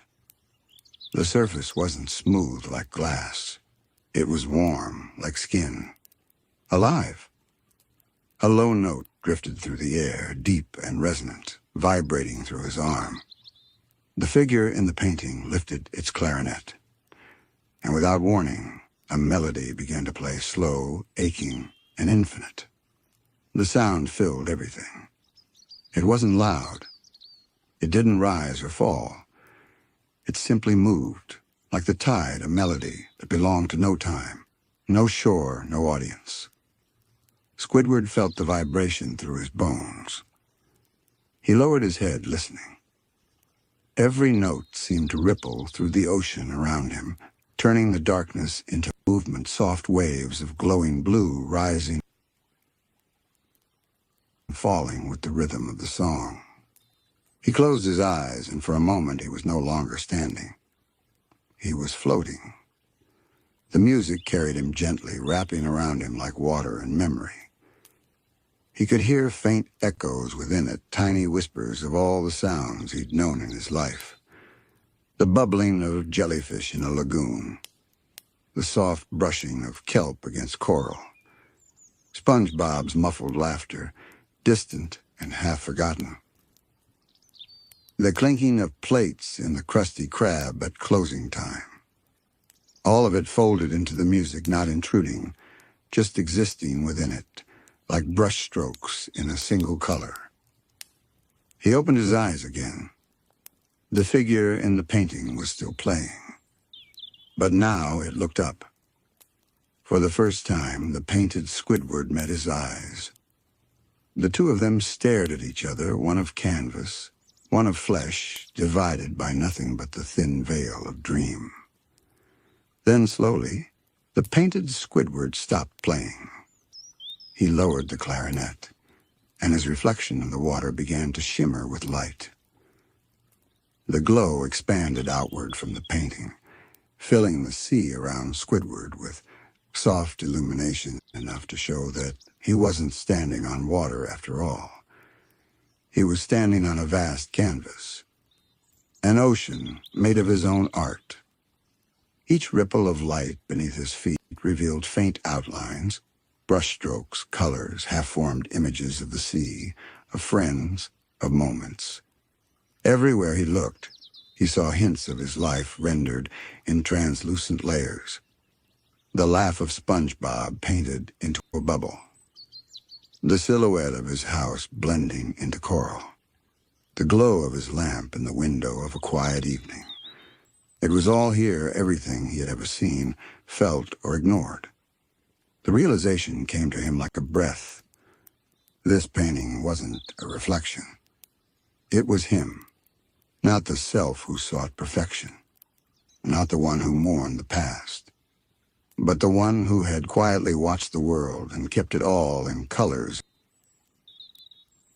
and tones in memory. He sank slowly to his knees, touching the surface beneath him. The paint glowed faintly beneath his hand, swirling into patterns that pulsed like a heartbeat. He whispered into the silence, "So this is what I've been painting all along." The painting ahead of him shimmered again, and this time, the figure inside lifted its clarinet once more. It pointed the instrument toward Squidward like an offering. He understood without words. He lifted his own hand, and the brush he still held from the previous dream pulsed with blue light. Then, quietly, the figure in the painting began to play once more, and Squidward began to paint. Each note the figure played appeared as a color in his hand, spreading outward into the air like liquid light. He painted arcs of sound, swirls of harmony. The two of them moved together, one playing, one painting, until their movements mirrored perfectly. There was no separation between art and music now. Each note was a stroke. Each stroke was a sound.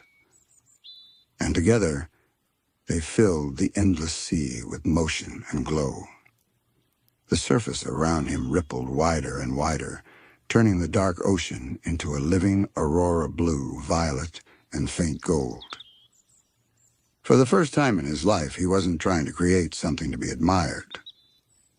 He was creating simply because it existed in him, because it had to. The sea of light continued to ripple outward from where Squidward knelt, spreading far into the horizon. The colors blended and separated like waves of emotion, soft indigo folding into turquoise, then sinking into deep violet once more. Above, the drifting fragments of paint that looked like stars began to shift position, forming slow, deliberate constellations. Each cluster moved into shape, glowing faintly before fading again like memories trying to form words. He paused his brush. The figure inside the painting stopped playing too, as if waiting for him to notice. "Are those?" he whispered, eyes following the constellations. They shimmered faintly, arranging themselves into familiar shapes, outlines of faces, objects, places. One cluster resembled SpongeBob's house, its pineapple spines glittering softly against the dark sea sky. Another resembled Patrick's rock. A third shimmered into a clarinet, spinning slowly before fading into a gentle haze of light. Each constellation pulsed once before disappearing. They weren't meant to stay. They appeared only long enough to remind him not of what was gone, but of what had existed. The painted Squidward looked at him again from within the massive canvas, and even though it made no sound, Squidward could hear a voice in his mind. Not spoken, remembered. "You painted all of this without knowing. Every sigh, every note, every quiet night. The words settled over him like a soft wave. He lowered his brush and looked around once more at the living canvas that surrounded him, the endless water, the drifting stars, the faint trails of paint beneath his feet. He thought of all the nights he'd sat alone, looking at blank canvases that never turned into anything.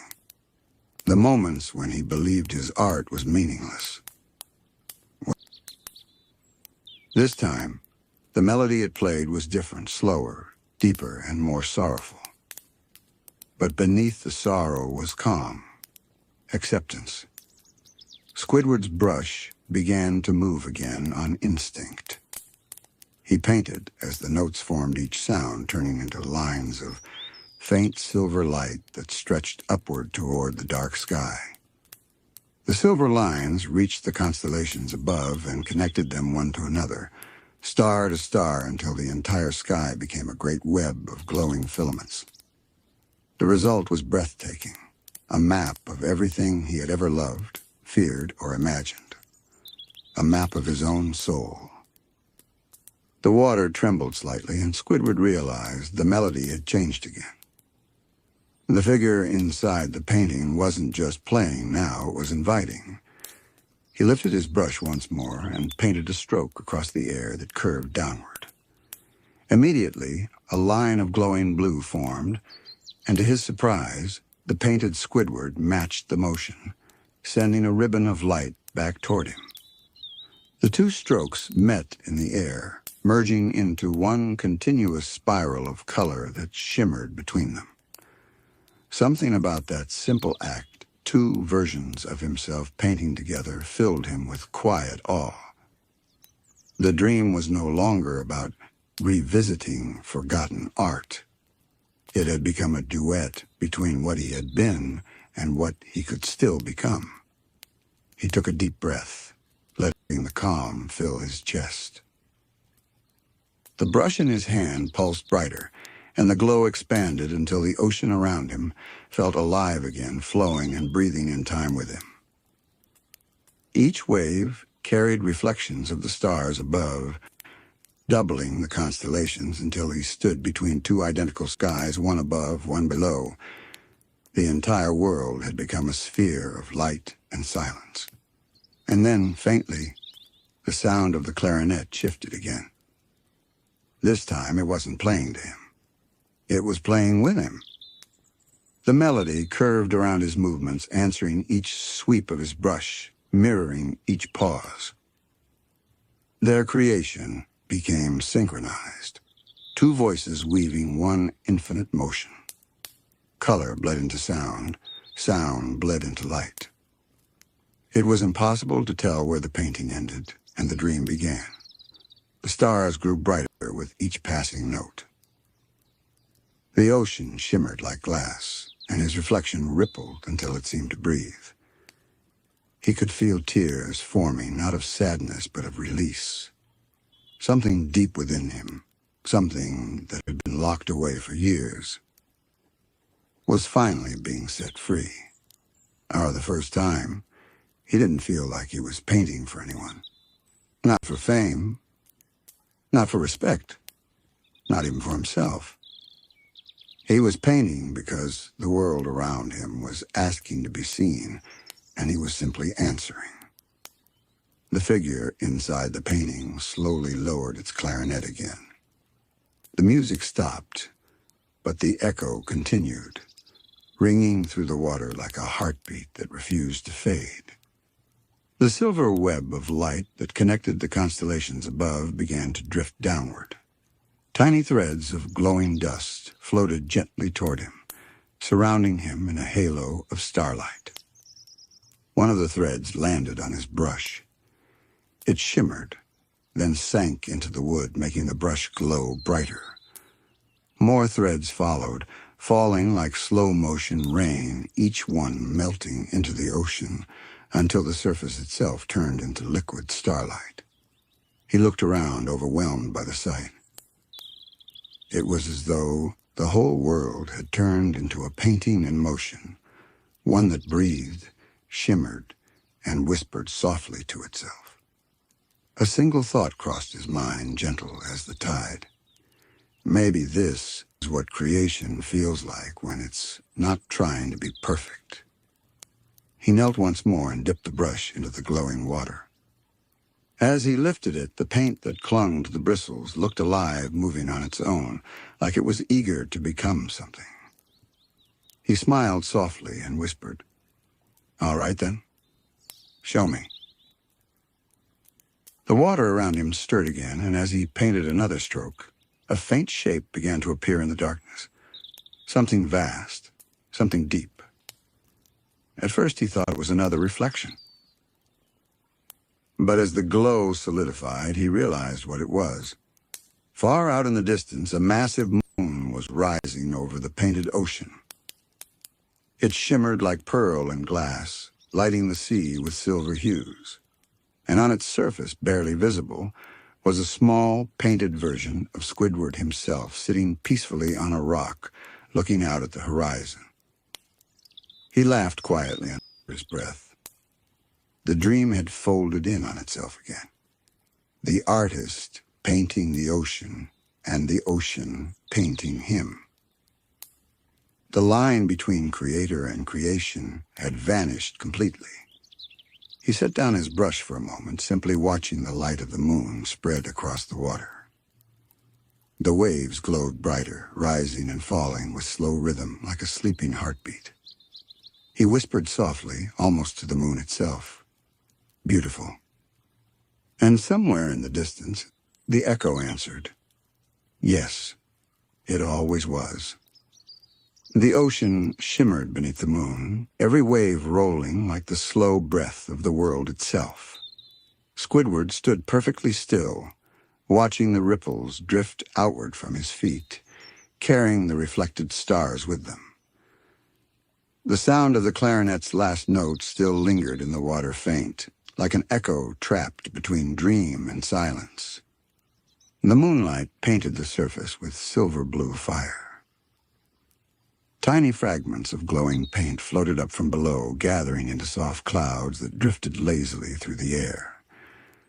They looked like underwater fireflies, glowing specks of all the thoughts he never finished, the art he never began, the emotions he never spoke. As he watched, one of the glowing fragments floated close to his face.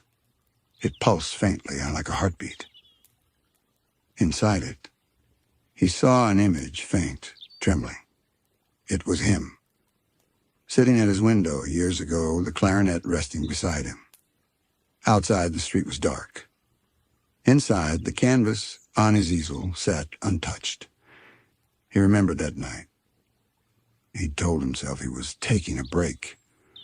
But really, he had been afraid that anything he created would only remind him of how far he was from the artist he wanted to be. The memory dissolved before he could touch it, turning into light and fading into the water. Another fragment floated up from below.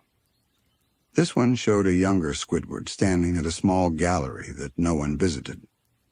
He'd painted for weeks, poured every ounce of himself into the exhibit, and when the night came, only two people arrived, SpongeBob and Patrick. He'd pretended not to care. He'd rolled his eyes, mocked their misunderstanding of true art. But now, as he looked at the image through the glowing fragment, he saw what he hadn't noticed then, how carefully SpongeBob had stared at every piece, how sincerely Patrick had smiled. They hadn't understood the art, but they'd cared about him. The fragment trembled, then released a faint note, almost like laughter carried through bubbles before melting away. One by one, fragments continued to rise, each carrying a moment he'd forgotten or ignored. His first sketchbook as a child, his first clarinet lesson, his first dream of seeing his paintings in a real museum. Each memory shimmered for only a few seconds before fading back into the dark, as though the dream were showing him not what he'd lost, but what had quietly stayed with him all along. He looked up. The constellations in the sky had begun to move again, rearranging themselves into new patterns. Now they formed the outlines of his friend SpongeBob's smile, Patrick's sleepy eyes, Sandy's curious face behind her glass dome. They were faint, imperfect shapes, but he recognized them instantly. And then, for the first time, he noticed something deeper in the sea beneath him. The reflection of those constellations didn't mirror the stars above it, moved differently, as though it were alive. He knelt down, peering into the water. What he saw made him pause. Beneath the glowing surface was another ocean, entirely darker, calmer, but filled with faint outlines. He saw versions of himself swimming slowly through that deeper layer, each carrying a small light. They weren't lost. They weren't broken. They were working. Each version of him painted, sculpted, or played the clarinet in quiet solitude, sending tiny trails of light upward through the water, feeding the stars above. He realized with sudden clarity that even when he had stopped painting, the part of him that wanted to create had never stopped working. It had simply gone deeper beneath the noise of daily life, beneath the frustration, beneath the doubt. Creation, he thought, was not something he did. It was something he was. He whispered into the stillness.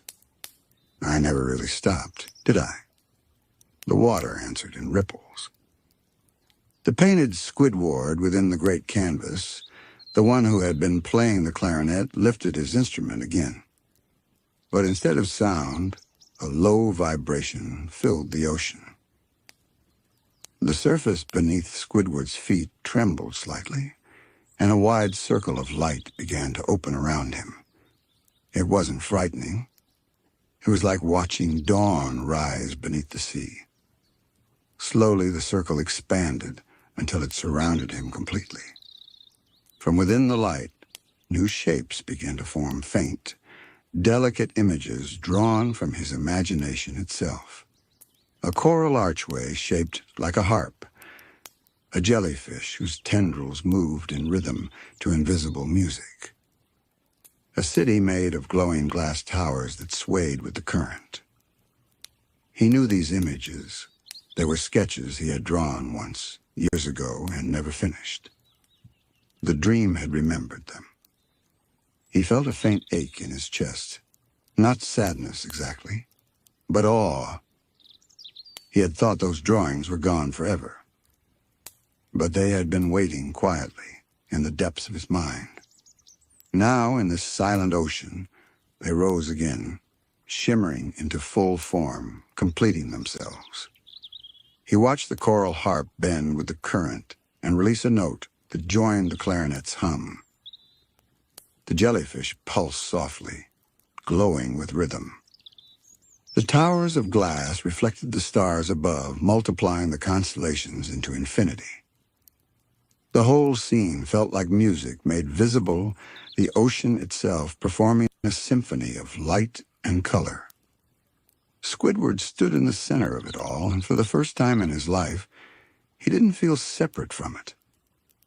He wasn't the artist, and the world wasn't his subject. He was part of the same current one thought in a sea of endless creation. Again. It had grown brighter, its reflection now stretching across the water in a perfect line that led straight to him. He took a slow step forward, following the path of light. Each step made the waves sing faintly beneath his feet, soft notes that harmonized with the unseen melody of the dream. Somewhere in the distance, he heard laughter faint, like echoes from another world. He recognized it immediately. SpongeBob's gentle giggle, Patrick's deep, sleepy chuckle. He smiled. The sound didn't make him lonely. It made him grateful. The laughter faded like a wave returning to shore, replaced by the calm hum of the ocean once more. He paused, standing at the center of the moon's reflection, the world glowing around him. He lifted his brush again, dipped it into the starlit water, and painted a single, wide stroke across the sky. The motion was effortless. The color followed his hand like a comet's trail, bending gently until it connected the stars above and their reflections below. The sky and the sea met for an instant, becoming one continuous canvas. For that moment, there was no above or below, no dream or waking, no artist or art, only being. The ocean breathed. The stars pulsed. The brush in his hand glowed brighter than ever. And from somewhere deep within the painting, a voice whispered, "You always belonged here." He let the brush fall gently into the water. It drifted downward, leaving behind a trail of soft, blue light that curved toward the horizon. He watched it fade, feeling no need to chase it. He'd already created what he needed to. The painting was no longer something to finish. It was something to live inside of. The air around Squidward shimmered with a cool radiance as he stood before the painting. The ocean's deep indigo stretched endlessly into the frame, but now something about it had changed. The surface of the water rippled gently, and faint golden threads of moonlight began weaving through the waves as if the canvas itself were breathing. He took a cautious step forward. The paint no longer looked dry, it looked alive. When he leaned in close, he could smell salt and soft coral blooms, could almost feel the night breeze against his skin. The sound of gentle water lapping against invisible shores filled the room, and he realized the painting was no longer a painting at all. It was an invitation. Squidward reached out a trembling tentacle and touched the frame. The gold trim felt warm, warmer than the museum's air, like the gentle heat of a lamp after midnight practice. Then, as if responding to his quiet longing, the frame pulsed softly, and he stepped through. The floor beneath him vanished.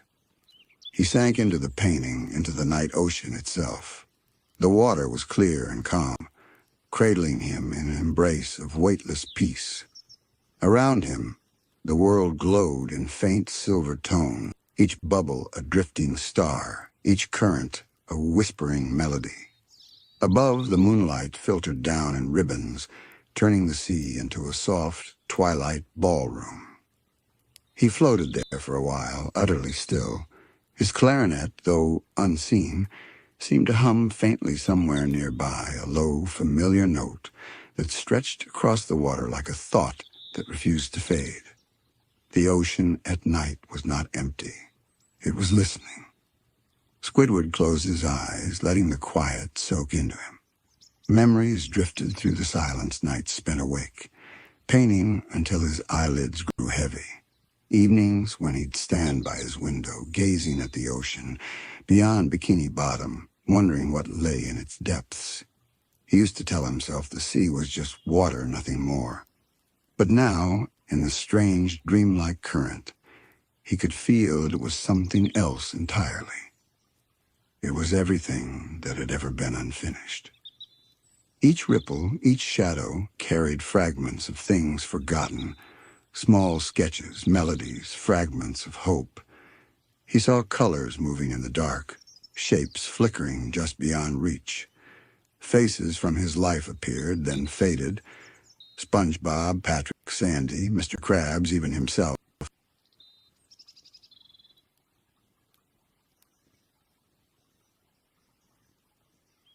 Waves like ghostly reflections. He spoke softly into the dark water, his voice echoing as if the ocean itself wanted to listen. "I've always wanted to make something that lasts." A faint shimmer answered, like moonlight nodding in approval.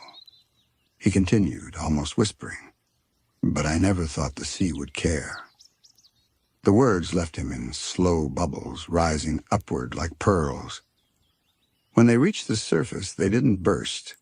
Instead, they became small, glowing orbs, notes of sound, drifting together until they formed a soft melody. The museum was quiet again, but it was a different kind of quiet now. When Squidward opened his eyes, the air no longer felt cold or hollow. It was still and complete, like the pause that lingers after the final note of a beautiful song.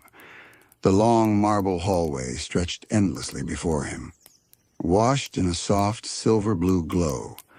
The lamps along the walls pulsed faintly, almost in rhythm with his breathing. He stood for a while, just listening to the hum of the place. The stillness didn't press against him anymore. It welcomed him. Even his footsteps sounded softer now, as if the floor itself was cushioning them, keeping the silence intact.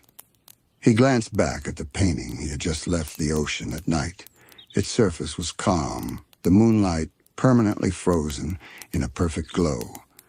The water inside the frame no longer rippled or breathed. It had found peace, just as he had. 4 paintings, Squidward murmured. 4 unfinished thoughts. He stepped forward, following the long corridor into a part of the museum he hadn't seen before. The air changed gradually from blue to a faint lavender haze, like the early morning sky before sunrise. The sound of water dripping echoed faintly through the space, each droplet ringing like a note struck on crystal. He passed doorways that had no numbers, no plaques, just open frames that led into rooms filled with faint light. Each room contained a painting, or perhaps the ghost of one. Some were just sketches. Others were silhouettes of colors shifting faintly in the glow. They weren't his, but they felt familiar. He stopped before one doorway where a painting flickered in and out of existence, like a memory that refused to settle. The image showed a chair beside an empty easel. On the chair rested a clarinet, softly shining under a spotlight that came from nowhere. He reached toward it, but the painting vanished before his fingers touched the frame. For a moment, the air trembled and then settled. He realized then that the gallery was changing with him. The rooms around him seemed to breathe, expanding and folding like lungs. It was as though the museum itself was alive, a manifestation of his thoughts, dreams, and regrets, all woven together into this great, echoing labyrinth. Squidward sighed softly. So this is what my mind looks like when I finally stop arguing with it. His voice didn't echo this time, just stayed. As he walked deeper, the hall began to curve. The walls took on a faint ivory hue, and the lamps turned warmer, glowing like candlelight instead of cold electric blue. The air smelled faintly of salt and paint, that perfect blend of sea breeze and studio work. He could almost imagine being back home, sitting in the small living room, brush in one hand, clarinet beside him, the world outside asleep. And yet, he knew this wasn't his home. It was something larger, something built from the countless nights he had spent creating, worrying, dreaming, and doubting. After a few minutes, he reached a vast open chamber. It was circular, like the heart of the museum. The ceiling rose high above him, a domed expanse painted with faint constellations that shimmered in soft gradients of silver. The floor was smooth marble, reflecting everything like a pool of glass. In the very center of the room stood a single pedestal, and upon it, a blank canvas. Squidward approached slowly, his heartbeat steady, his breathing calm. The canvas was large, taller than him, wide enough to fill the entire field of vision. The frame around it was simple, carved from pale coral. It looked untouched, untainted, pure potential. He stared at it for a long while. A blank canvas. He had seen this countless times in his life, and every time it had filled him with the same familiar weight. Fear. Fear of imperfection. Fear of wasting it. Fear of starting. But this time, something was different. The blankness didn't threaten him. It didn't ask him to prove himself. It simply was. He stepped closer and noticed that the pedestal had something carved into it. Faint words, almost hidden by the dim light. He leaned in to read them. "The final gallery for what you leave behind." He stood up straight, feeling a gentle pressure in his chest. "What I leave behind," he whispered. The phrase echoed through his mind. He thought about the paintings he had already seen, the unfinished self-portrait, the empty stage, the lost friends, the ocean at night. Each one had shown him something different: the fear of failure, the ache of absence, the pain of loneliness, and the quiet peace that came after acceptance. And now, this the final space, a blank canvas waiting for him. He turned his head slowly. Around the circular chamber, other paintings hung along the curved walls. Some were dimly lit, some hidden in shadow. As he walked the perimeter, he saw faint reflections of moments from his dream glimpses of himself painting, laughing, sitting alone, and even teaching SpongeBob how to hold a brush. He chuckled softly at that one. Every image was a part of him, every scene a page in his story. But none of them felt final. He stopped once more before the blank canvas. "So this is it," he murmured. "The last one." A soft hum filled the chamber, low, resonant, like the first note of a long-forgotten symphony. The light dimmed slightly, and the constellations above him began to move, forming new patterns across the ceiling. The stars drifted, spiraling until they resembled paint. The cosmos itself began to drip slow streams of starlight, falling towards the pedestal. They landed on the blank canvas, where they spread like ink in water, forming faint, glowing swirls. The painting was beginning itself. Squidward watched, entranced, as the colors expanded and mixed, not under his control, but with his permission. The shapes that emerged were not distinct yet. They seemed to mirror his emotions, changing with every quiet thought. He felt his heart stir a mixture of nostalgia and wonder. "You're painting me," he whispered. The air shimmered in response. Then quietly, his clarinet appeared beside him, floating, gleaming faintly in the starlight. He hesitated, then took it in his hands. It felt warm, familiar, alive. The keys seemed to pulse with energy, waiting. He didn't think. He simply lifted it to his lips. The first note that came out was barely a whisper, a low, trembling hum that drifted through the gallery like smoke. But as it spread, the light in the chamber began to change. The colors on the canvas deepened, swirling into hues of blue and violet and pale gold. Each note he played drew another line, another shimmer, another heartbeat of color. It was painting and music at once, sound and sight blending perfectly. He played softer, slower, not for performance, not for recognition, just to feel the air move, to let his thoughts breathe. The melody that came out wasn't planned. It was gentle, honest, free. And as he played, the painting came alive. At first, it showed the sea, then the skyline of Bikini Bottom, then his own small home. Then, faintly, the friends who had drifted through his life, SpongeBob's laughter, Patrick's sleepy smile, Sandy's calm curiosity. They all appeared briefly, glowing in light, before fading into the soft ocean background. It was his life seen through dream and sound. The clarinet's song filled the final gallery, and the constellations above flickered like applause, silent, eternal. When he stopped, the last note lingered longer than expected. It hovered, soft and golden, before dissolving into the air. The painting on the canvas was no longer blank. It was finished. He lowered his clarinet slowly and whispered, "For what I leave behind." The canvas shimmered and then began to move again. The light from the painting began to pulse, not harshly, but like a heartbeat. Each glow illuminated the chamber, sending ripples of color across the marble floor. The air shimmered with faint echoes of his clarinet's final note, still vibrating somewhere unseen. Squidward stood perfectly still, watching the painting breathe. The figures within it, SpongeBob, Patrick, Sandy, glimmered faintly as if waving goodbye.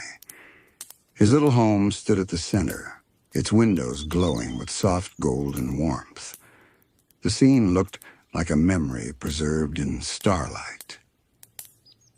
Then something remarkable happened. The light from the canvas began to spread beyond its frame. Slowly, almost cautiously, it crept onto the wall, then along the floor, expanding outward like the tide. Within moments, the entire chamber was bathed in its gentle waves of silver and lavender wrapping around every corner.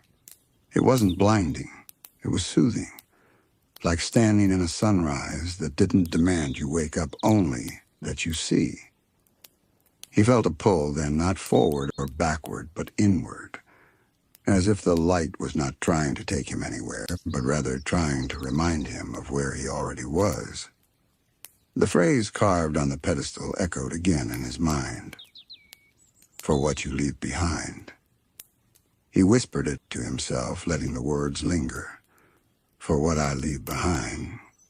He thought of the ocean, of unfinished sketches, of lonely concerts in his living room where the only audience was the ticking clock.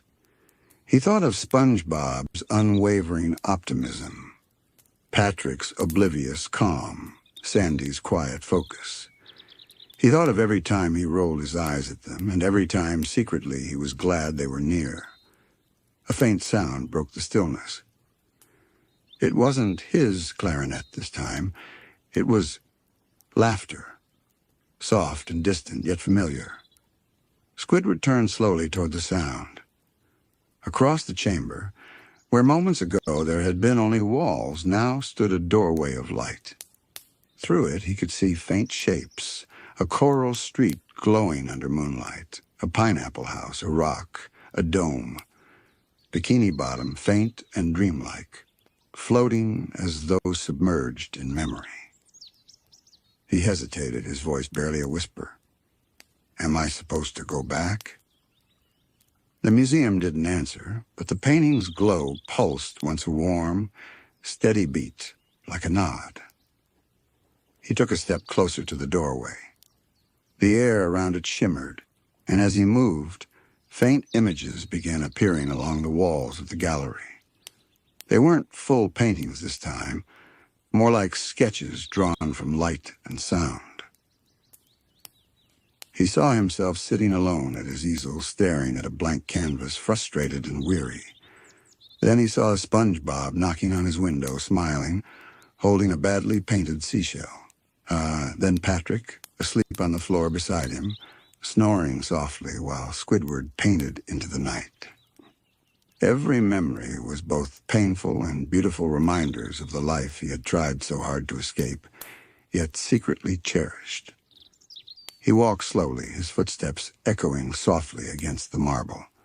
The light followed him, illuminating each memory for just a few seconds before letting it fade. When he reached the center of the room again, the clarinet in his hand began to hum faintly. Not from him playing it, but as if it were responding to the light. The air thickened slightly, and the glow from the ceiling stars began to swirl together, forming faint shapes, outlines of all the paintings he had seen in this dream. The self-portrait, the empty stage, the friends who never stayed, and the ocean at night. They hovered around him like ghosts of thoughts, finally at rest. Each one faced him silently, complete now. Their once broken lines, missing colors and unfinished strokes now gleamed with quiet perfection. He realized suddenly he wasn't walking through a museum anymore. He was the museum. Every hallway, every painting, every brushstroke and melody, they were all him. His fears, his joys, his regrets, his hopes. The gallery wasn't showing him what he'd lost, it was showing him what he'd become. The blank canvas in the center pulsed again, brighter than before. Squidward turned toward it one last time, and this time he saw movement within it. At first, it was only ripples, like water disturbed by wind. Then slowly, an image began to form. It was him standing exactly where he stood now, clarinet in hand, looking at the same painting. But the version of him inside the painting was smiling, not forced, not proud, but quietly at peace. He took a step closer. The image mirrored him perfectly, moving in time. When he tilted his head, so did it. When he blinked, the figure blinked back. It was like looking into a living reflection. Then the reflection spoke. Its voice was calm, warm, deeper than his own, like the sound of his clarinet wrapped in human tone. "You've always been painting this." Squidward's eyes widened slightly. "What do you mean?" The reflection smiled faintly. "Everything you ever created, every mistake you made, every sigh, every melody. It was all part of this. You thought you were painting your art, but you were painting your life." He took another breath, slow and deliberate. "And this gallery?" "Your memory of it," the reflection said gently. "It only exists because you needed to see it, because you needed to forgive yourself for leaving things undone." Squidward looked down at his hands. They didn't tremble now. "So this isn't real?" "It's real enough," the reflection said. "As real as a thought that changes you." He let that settle. The light around him began to grow softer, like dusk after sunset. The reflection tilted its head. "You've been carrying the noise for so long. All the frustration, all the disappointment. You mistook that noise for failure. But listen." The air around him changed. The silence returned, but it wasn't empty this time. It was filled with the faint resonance of every note he had ever played, every brushstroke he had ever made. It wasn't chaos anymore. It was harmony. "That's the sound of stillness," the reflection said. "The one you've been searching for." Squidward blinked slowly, the corners of his mouth lifting ever so slightly. "So, the final gallery isn't a place." The reflection nodded. "It's a state of mind." For a long moment, neither spoke. The light from the painting dimmed and brightened in rhythm with their shared silence. The stars on the ceiling flickered faintly, rearranging themselves into soft waves that mirrored the ocean from his previous painting. He exhaled deeply, a breath that felt like letting go of something heavy. The reflection smiled one last time and whispered, "You're ready." Then, as the final word echoed through the room, the reflection faded, dissolving into streams of golden light that flowed back into the canvas. The painting shimmered once more, sealing itself with a gentle glow. The gallery fell silent again. But it wasn't the silence of emptiness. It was the silence of completion. Squidward stood there, bathed in soft light, holding his clarinet loosely at his side. His gaze drifted once more to the words carved on the pedestal, "For what you leave behind." And for the first time, he understood. It wasn't about fame. It wasn't about being remembered. It was about leaving behind peace in the art, in the music, and in himself. He smiled faintly and whispered, "Then I guess I'm done." The chamber pulsed once a farewell heartbeat, and then the light began to fade. The light faded slowly, like the dimming of stage lamps after a concert's final note. Squidward remained in the center of the great circular room, watching as the glow from the ceiling's constellations softened into faint streaks of silver. One by one, the stars winked out, not abruptly, but gently, like candles being pinched by an invisible hand. The stillness that followed wasn't empty. It was full of quiet grace, the kind of peace that didn't need sound or applause to exist. It simply was. Squidward inhaled deeply, letting the air fill his chest.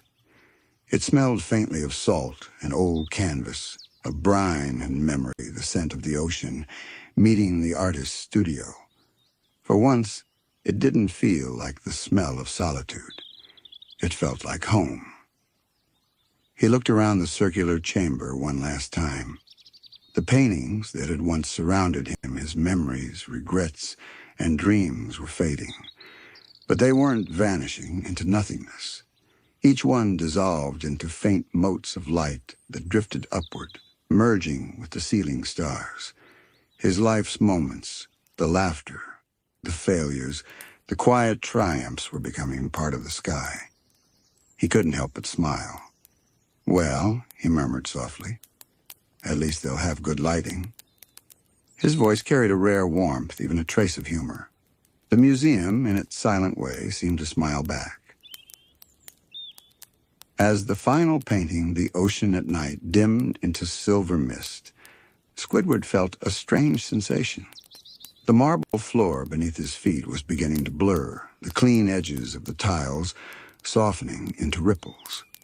It was as though the ground itself were returning to water. He knelt down and touched the surface. It was cool, smooth, but not solid anymore.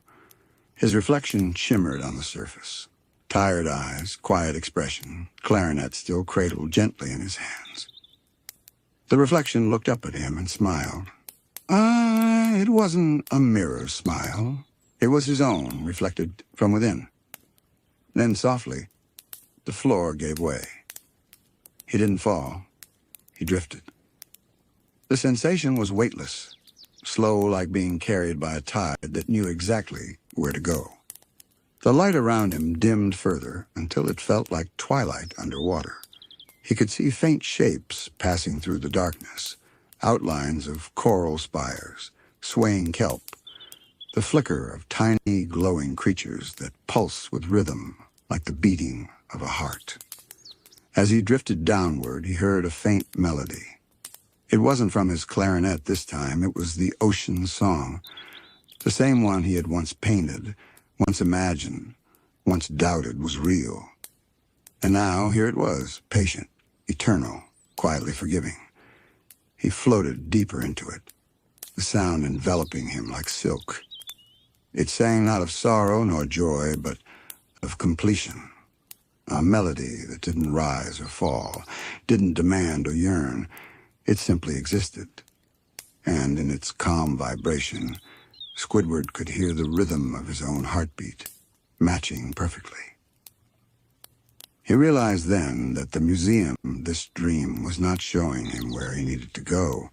It was showing him where he already was. Peace wasn't somewhere beyond his reach. It was right here, inside him, waiting for him to notice. He closes his eyes and let himself sink a little farther, until the sound of the ocean wrapped around him completely. The darkness grew softer, like the inside of a seashell. He could almost hear the world breathing slow, deep, endless. And then, faintly, through the layers of sound and dream, another sound reached him. A muffled tick. Then another. Tick-tock, tick-tock. It was the sound of his clock, the one that sat on the wall beside his bed. He exhaled slowly, the realization blooming like gentle light behind his closed eyelids. The dream was fading, and he was waking. The current grew warmer, lighter, and the pull of the ocean grew softer. The floating sensation began to dissolve into stillness. When he opened his eyes again, the ceiling above him was no longer painted with the constellations. It was plain. The soft, amber light wasn't moonlight, but the morning sun slipping through the blinds. He was in his bedroom. Everything was quiet. The same quiet that used to feel heavy, but now it felt like peace. He lay still for a moment, staring at the ceiling. The faint shimmer of the dream still danced in the corners of his mind, the glow of the gallery, the hum of the clarinet, the echo of those last words. "You've been painting this." He turned his head. His clarinet sat on the bedside table, exactly where it always did. A small, unfinished canvas rested on his easel across the room, still blank. He smiled faintly. Then slowly he sat up. His body felt light, like he'd slept for years and just now remembered how to breathe. The room carried that early morning hush, the sound of nothing happening, yet everything beginning. He walked toward the easel and looked at the blank canvas. For a moment he just stood there, hands behind his back, studying it like an old friend. No frustration this time, no fear of ruining it. Just curiosity. He picked up his brush, the one with the worn bristles and faint stains from past colors, and dipped it gently into the palette. The first streak of paint he drew wasn't perfect. It didn't need to be. It was blue, deep and calm like the ocean at night. He smiled again, that same small, genuine curve of his lips. "Let's see where this one goes," he murmured. Then he paused. The quiet of the room shifted. Through the window came the faint sound of SpongeBob's laughter from across the street, and Patrick's voice calling something incomprehensible. Usually Squidward would groan. He'd mutter something under his breath about immature neighbors or ruined mornings. But not today. Today he just listened. And for the first time, he realized their noise wasn't intruding. It was part of the music. He turned back to his canvas and continued painting. His brush moved slower now with intent. Each stroke came easier, smoother. Outside, the light grew brighter. The sound of waves lapping against the sand echoed faintly through the open window. Somewhere in the distance, a jellyfish floated by, glowing faintly in the morning water. The day had begun. And Squidward, quietly, had begun again, too. He painted until the room filled with the golden warmth of mid-morning. The clarinet on his table glimmered faintly in the sunlight, as if remembering the dream as well. When he finally set his brush down, he didn't step back to judge his work. He didn't sigh or critique the composition. He just looked at it, smiled, and whispered softly, "It's enough." Then he turned toward his clarinet, lifted it to his lips, and played. The notes that drifted through the room were simple, delicate, a lullaby for no one but himself. They echoed softly through his little house, carrying out the window, mingling with the sound of SpongeBob's laughter and the gentle waves beyond. It was no grand performance, no masterpiece, just music. But in that moment, it was perfect. The last notes of Squidward's clarinet drifted softly through the morning light, curling like ribbons of air through the quiet room. The sound was gentle and unhurried, the kind of melody that had no real beginning or end, like a tide coming in and going out, perfectly content to just be. It was neither happy nor sad. It simply carried the texture of peace, a tune hummed by someone who no longer needed to prove anything. Squidward lowered the clarinet and let the final note fade naturally. For a moment, the room was filled with that rare kind of silence, not empty, but alive. You could almost hear the house breathing, the soft crackle of sunlight on the window pane, the distant hush of the ocean beyond the reef. He exhaled slowly. A smile lingered on his face, quiet and certain. It was the kind of smile that didn't need an audience. Then his gaze fell back to the painting he had been working on. The canvas was still mostly blank, only the beginnings of a deep blue swirl across the center, but to him, it already held more meaning than any of his finished pieces ever had. Because this one wasn't about perfection. It was about presence. He picked up a small cloth and gently wiped a smudge of paint from his fingers, humming softly under his breath. The melody matched the one he had just played, only quieter, almost like the dream itself was still echoing inside him. For the first time in years, his studio didn't feel lonely. It felt still, whole. Outside, the light continued to change. The ocean shimmered through his window, soft waves rolling across the horizon, the same rhythm that had followed him through his dream. And then something curious happened.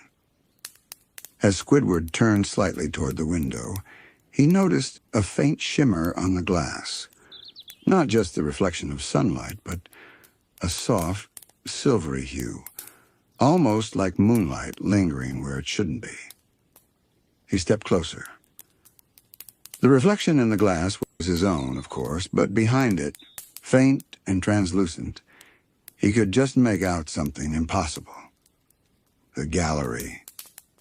For a heartbeat, he saw it, the great circular chamber of his dream, bathed in pale light. The walls were lined with all the paintings he had seen before, but now they were whole, every brushstroke completed, every melody softly humming from the canvas. And standing at the center, just for an instant, was himself, the dream version, smiling gently, clarinet in hand.